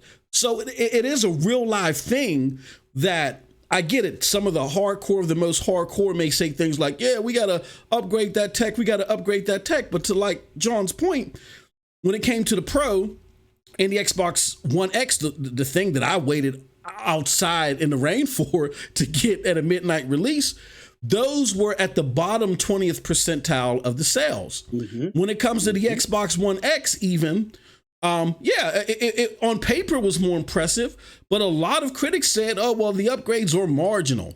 And you had a situation where God of War came out on the PlayStation 4, and that was getting more critically praised about how that looked on the PS4 Slim than it did on the Xbox One X. Why?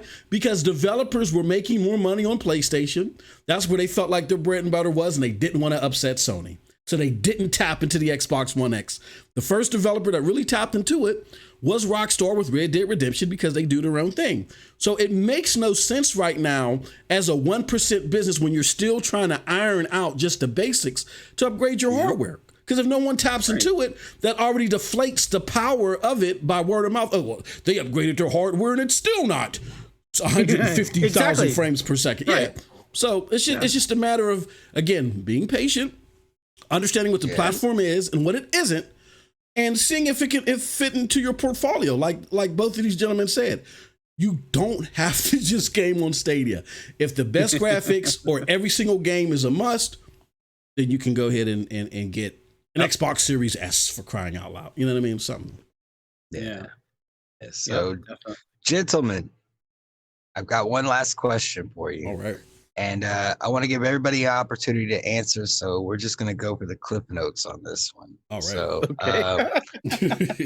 that's Lo-Fi's little hint there of, come on, guys. Pointing to the watch on his wrist, right? Well, this question is so broad that you really... So, we could be here forever, Yeah. So, I'll let you guys decide who wants to go first, but here's the question. How does Stadia look to you in 10 years? I'll go first. Go ahead, Clive. I was going to be brief. Yeah, I just think it'd just be, just another gaming service that you access, on your smart TV, phone, on the devices. You just another streaming service that you play on the devices you already own. But and you just take for granted. Just like we don't question, like Netflix and chill is part of the vocabulary. Yeah. And yet, what if it 5, 6, 7 years ago? Yeah, 5, 6, 7 years ago, it wasn't. That's what it will be like. You wouldn't, you'll just have a number of just like we do with Amazon Prime, Netflix, Disney, whatever. We'll just go, oh, what should I play today? Mm-hmm. And so it'll be part of life. That's what it will be. It'll just be like Gmail or something like that. It will just be, we'll forget these early nascent years, the birth pains, the growing pains. We'll be here 10 years later celebrating 1,000 or 2,000 episodes. And we'll be like, hey guys, remember 10 years ago when all this drama was going on? And we'll have a a new lo-fi monk who had, well, I just got into Stadia, a couple of years ago, and lo-fi, you'll be part of the panel here. You'll be a veteran, right? There'll be people in the chat going, I thought Stadia was dead. Exactly. Is Stadia closing down next year? Yeah. They'll crawl us It under the reminds rock. me of these articles. You get articles in certain newspapers which you feel like are pre-written because they're the same article every year. So like I work, the company I work for, when they publish, their sort of, they have to publicly publish their sort of accounts and everything, and reveal how many repeats they've shown and all this kind of stuff, and how much talent the talent get paid and all this kind of stuff. We have to declare it publicly, and the articles about that in a way are already written. Like it's lazy journalism. Exactly. And you think you raised the same question last year. It's exactly the same. So I just feel like that kind of, I read that Stadia was shutting down next year. Will still be. It will still be something that said, even though it's on everybody's television. And I personally think we'll be, I personally think we'll be neuralinked into Elon Musk's Starlink by then. Yeah, exactly. We'll be playing it on Mars, exactly. Yeah. No, I think that, of course, everything that we've said here too, I think immersive stream will be a vital part too, that it'll play. Yeah. I really do think as cloud gaming does become accepted, and you're going to have maybe not, again, the super huge companies that are the AAA big developers, maybe a little more hesitant too, but you'll start to see, the AA and maybe even smaller, like using this immersive stream for a catalog of their games. And what I'm really hoping is that there can be some type of crossover too on some of those, like, for example, AT&T and Batman. I would have loved for that to also come to Stadia. It's now off of the AT&T immersive stream service, so it's been off for several months now. The game looked and ran fantastic on Stadia hardware. Sure did. I would really hope Warner Brothers, there was some type of deal in the background. And of course, if we're thinking it, of course, these conversations are happening, just like Clive said, at these trade shows, Gamecoms, Japanese indie development shows, PAX West, PAX East, E3, all these different trade shows, they're there, maybe not having a booth, but they're there having those conversations, having those talks, and seeing what it can do to bring their game to Stadia. So I'm confident. Do you mean they don't get all their marketing and business ideas from the Stadia Reddit, John? No, well, I thought that's how it worked. I thought they just sat around going, well, I've got no idea how to run a gaming industry, business, whatever. Maybe we go to Stadia Reddit, the guys on there will have great ideas. Exactly. You know what you want to do is buy Nintendo. They have like these armchair, I don't know, whatever they call them. They're trying to think that they can run it better than, these paid professionals that are doing. I'm just thinking like, you're thinking this, don't you think that this has already been thought of? Maybe there's particular reasons why. I'll take, for example, Batman isn't coming to Stadia or hasn't already come to Stadia. There's these other things in the background that we're not aware of, and we probably never will be aware of. There's always a reason for things. And again, Stadia is always looking, watching. They know what the community is talking about. They know what goes on social media. This was backed by the coworker, right? That we talked about earlier. That was the Facebook post. Stadia fires back, and shout out to Shaka. This was a totally awesome tweet. An old coworker. So they it was kind of like a big FU to people, by having this tweet, and it was so awesome. Like it was a fire back on it. So they know what's going on. Just because you don't get an official response or they're not saying it there, they're watching, they're taking down data, they're collecting that data. They know what people want, and they're trying to work in the background. Exactly. Yeah. I saw somebody post that. I'm a founder, but I won't be soon. I'm thinking, you know what? Even if you stop playing You Stadia, die, founder. It's too late. Yeah. yeah. Sorry, you're already marked, right? You're already that's marked. it. Sorry. You made the decision. You can't. It's not. You can't denounce it. No. Oh, Yeah. oh my Right, unless you're gonna gosh. go back It's in like time. a tattoo, isn't it, John? You can't get rid Yeah, of Jesus it. Christ. That's right. Oh, yeah. And it's that's- easier. It's easier to get rid of. It's easier to get rid of a tattaoo, a Stadia tattoo, than it is Yeah. to denounce your Yeah, founder Stadia's status. dead for sure now. Yeah. Yeah, and just to, this will be my last little bit there. I saw something about, again, someone posting about, well, are they going to change the name from Stadia Pro because it's so confusing? They should change it to Stadia Plus. And I'm like, because PlayStation Plus, right? So I'm thinking, what's all the confusion over Stadia Pro? And someone responded, well, I can see one or two people being confused what it is, and I didn't even bother to respond. Yeah, exactly. I'm like, we're going to change it for one to two people, like. Yeah. Think what you're saying. Like, this isn't some massive colossal problem. It's, the majority of people understand what Stadia Pro is if they're really looking into it. It's simply just like Game Pass, just like PlayStation Plus. It's just called something different, just like it is on other platforms. Well, just so Stadia knows, I'm okay with you changing the name to Lo-Fi Pro. That's your for fans only page, isn't it? Yeah. Oh, yeah. Soon to be released. Yeah. Jesus, that's just golden. Just listen to some of those responses. It's like saying, Right. I was a high school graduate, but I won't be any longer. Like, Yeah, exactly. Like, what are you exactly. doing? how do you absolve back your yourself from that? Like, Yeah. I just imagine people, and look, God forbid, I'm not trying to target this towards the wonderful mods that are in the Reddit, the wonderful mods that are in the Discord, Vivi, all those guys. They do a fantastic job, and God bless you for what you have to deal with on a routine. Yeah, Jesus Christ. Yeah, thank you. But I just imagine they deal with a bunch of people on their wireless keyboard sitting on their grandma's plaid couch in the basement, just typing up all this wonderful 15-day-old Mountain Dew. Exactly. Yeah, the 15-year-old day Mountain Dew, just swiping the lightning bugs off the side of it. It's just ridiculous. No, but I seen a comment where a guy was saying like, "Oh well, am I gonna put this money to or something about his kid not having tuition because he was subscribed to Pro?" And I was like, "What?" Yeah. Jesus Christ. Yeah. It's just ridiculous. It's just people, like I said, they're just, I got me a wireless keyboard. Now I'm a CEO of some company, just ridiculous. Now I'm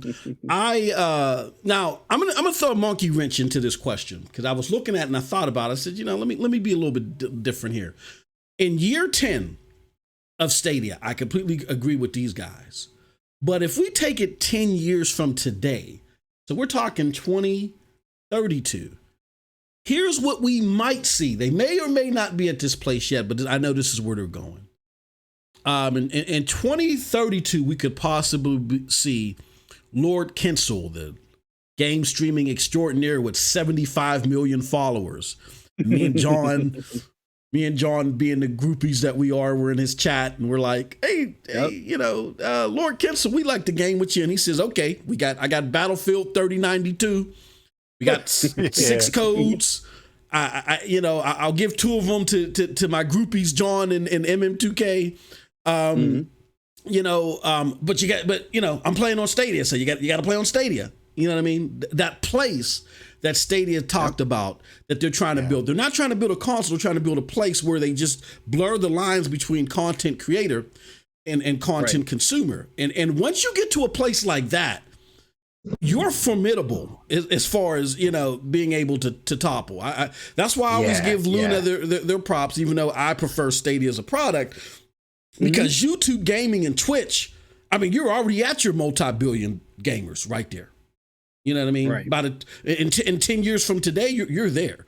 So I just think that the future is bright. I think once they tap into those capabilities and they merge with those platforms, it's going to be ultra lucrative to, you know, for whether it's Lord Kensel or Pootie Pie or whoever. I don't know who the hell's famous right now. Pootie Pie, Ninja. You know, if I can get my game in Ninja's hand and he can help expose people to it, and he can use for that whole Stadia. Kickstarter thing that happened. That Kickstarter thing that happened, that was cool. Yeah, come on. I mean, you know, game over. These things, So. but you know, I think the reality is that these things aren't going to be a crash bang wallop or an overnight thing. Exactly. I think it will be one. Exactly. You know, we'll wake up in 10 years' time, and it will just streamers with multi-million subs will just be doing it because it's the norm. They've grown up doing it. You know, like I say, like my kid, you know, plays FIFA on you know, FIFA 22 on Stadia. And when FIFA 23 comes out, he's going to be playing FIFA with all his mates on all their platforms and stuff like that. And so he doesn't even question it. It's just the norm. So I think people want that kind of big, you know, like some kind of Marvel movie, that kind of big denouement, that big kind of explosion or ending or something like that. It's not going to be like that. It's going to be like, it's going to be boring. It's going to be like coastal erosion. You're not even going to notice. Watching paint dry. Yeah, exactly. And then 10 years time, you'll look back and you go, I'm sure the cliff was a bit closer to us than, you know, it's going to be the norm. And that's how I see it. And I think it will be, we may see that Stadia vision, but it just won't be, you know, suddenly appear with trumpets. There won't be a ribbon cutting ceremony. No, it just like wonder, how did we get? Hey, like you'd just be like, how did we get here? I don't. We know we've just kind of crept along without realizing, and a generation has come up playing, you know, Peppa Pig and whatnot on Stadia, not even question it. In the same way that nowadays you've got kids who were given like an iPad. Like in the corner, is there like a virtual babysitter? Here, I'll play on the iPad or whatever it is. And now grow up and can do, you know, incredible things on an iPad or on their Android or whatever, editing and all that without even thinking about it. They just take for granted. Start running their own businesses, you know, without even think about it, you know. Same things. More and more of our tools are in the cloud every day, you know. Yeah, exactly. Yeah. It's going to be, Clive, it's going to be the same thing like with that generation that won't know any difference with the music and movies, you know, a Spotify subscription. What are you talking about? You had to buy the CD thing and put it into something and play. It'll be so foreign to them. How does that work? They won't have these biases or things that we have now, you know, knowing as, you know, that we've experienced in our life. You know, it'll just be normal for them. I was talking to my son about, you know, like, you know, that sat nav and how people used to have, I think it was like their tom-toms, we used to call them, like, you know, so you have a separate unit and then you'd have to plug it into a computer to make sure your map was updated. And it was either on a little memory card and you put that in your car. Whereas now everybody, you know, I know, well, our cars either connect directly with the Wi-Fi, or you use your iPhone or your Android, and it's the map is constantly updated. And I was saying to my son, who's like 13, I was going, I remember when we used to have these tom-toms, and you'd have to take it out of the car and then update the maps and stuff like that. Because what we were doing, we made a joke about my brother-in-law, who's a bit older than I am, and he drives in his Jeep, and he's never updated the maps in his car because he can't be bothered. You know what I mean? And it's like, because he's a bit of a boomer, and it's just like, and I was joking about it with my son, and it's like that. My son goes, I said, do you remember when we have, and my son goes, I don't remember that, Dad. I'm not that old. I was thinking, wait a minute, updating your TomTom map wasn't that long ago. And I think, well, actually, it was like 10, I'm talking about 10 years. The same with Netflix. It was like, like that's not been around that long. And yet it's every day a part of our life. Yeah, exactly.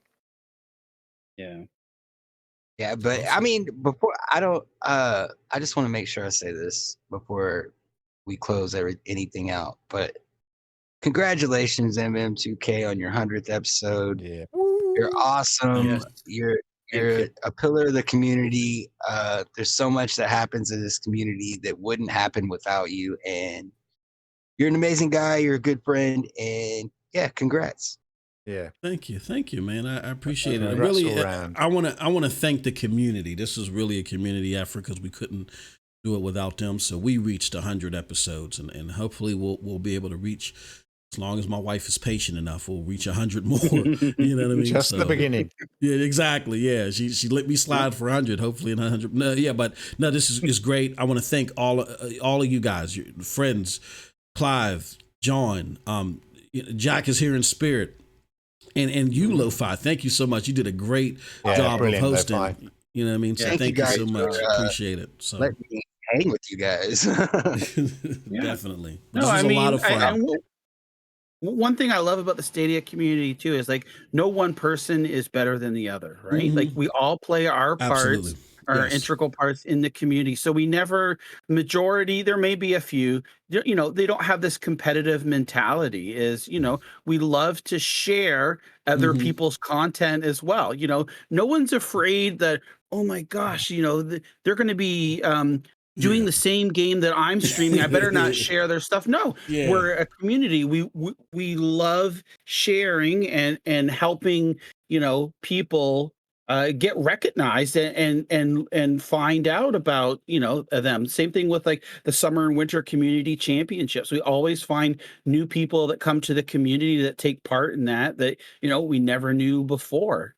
You know, for Stadia me, 1000 is a good example of that, isn't it? Same thing as people who sort of take that as an opportunity to stream for the first time and then kind of realize they've got a passion for it, and it's really great to see. It's this community is definitely, it's more than content creation. It's a community. It's people hanging out and doing things together, and it's just like the next evolution of your friends list in a way with what Stadia has done. Yeah, definitely. Awesome stuff. Yeah, so I'm gonna hand it over to you, man. All right. Well, thank you again, everybody that's listening, and thank you to the panel for joining me on this journey for 100 episodes. And thank you to everybody that's been on the show, that will be on the show. I mean, we can't do this without you. So before we go, we're going to start with Clive. We're going to go to John, and then we'll end out with Lo-Fi. Clive, can you let the good people know, if they don't already know, let the good people know where they can find you at? Yeah, you can find me on Twitter at Clive Illenden or YouTube /Clive Illenden, where I host the Stadia Monday Night Chat every Monday night, 10 p.m. UK time, where you will be informed, educated, and entertained in all things Stadia. Don't miss it. Awesome. John, can you let the great people know where they can find you at as well? Boy, you can find me on Twitter, _gaming.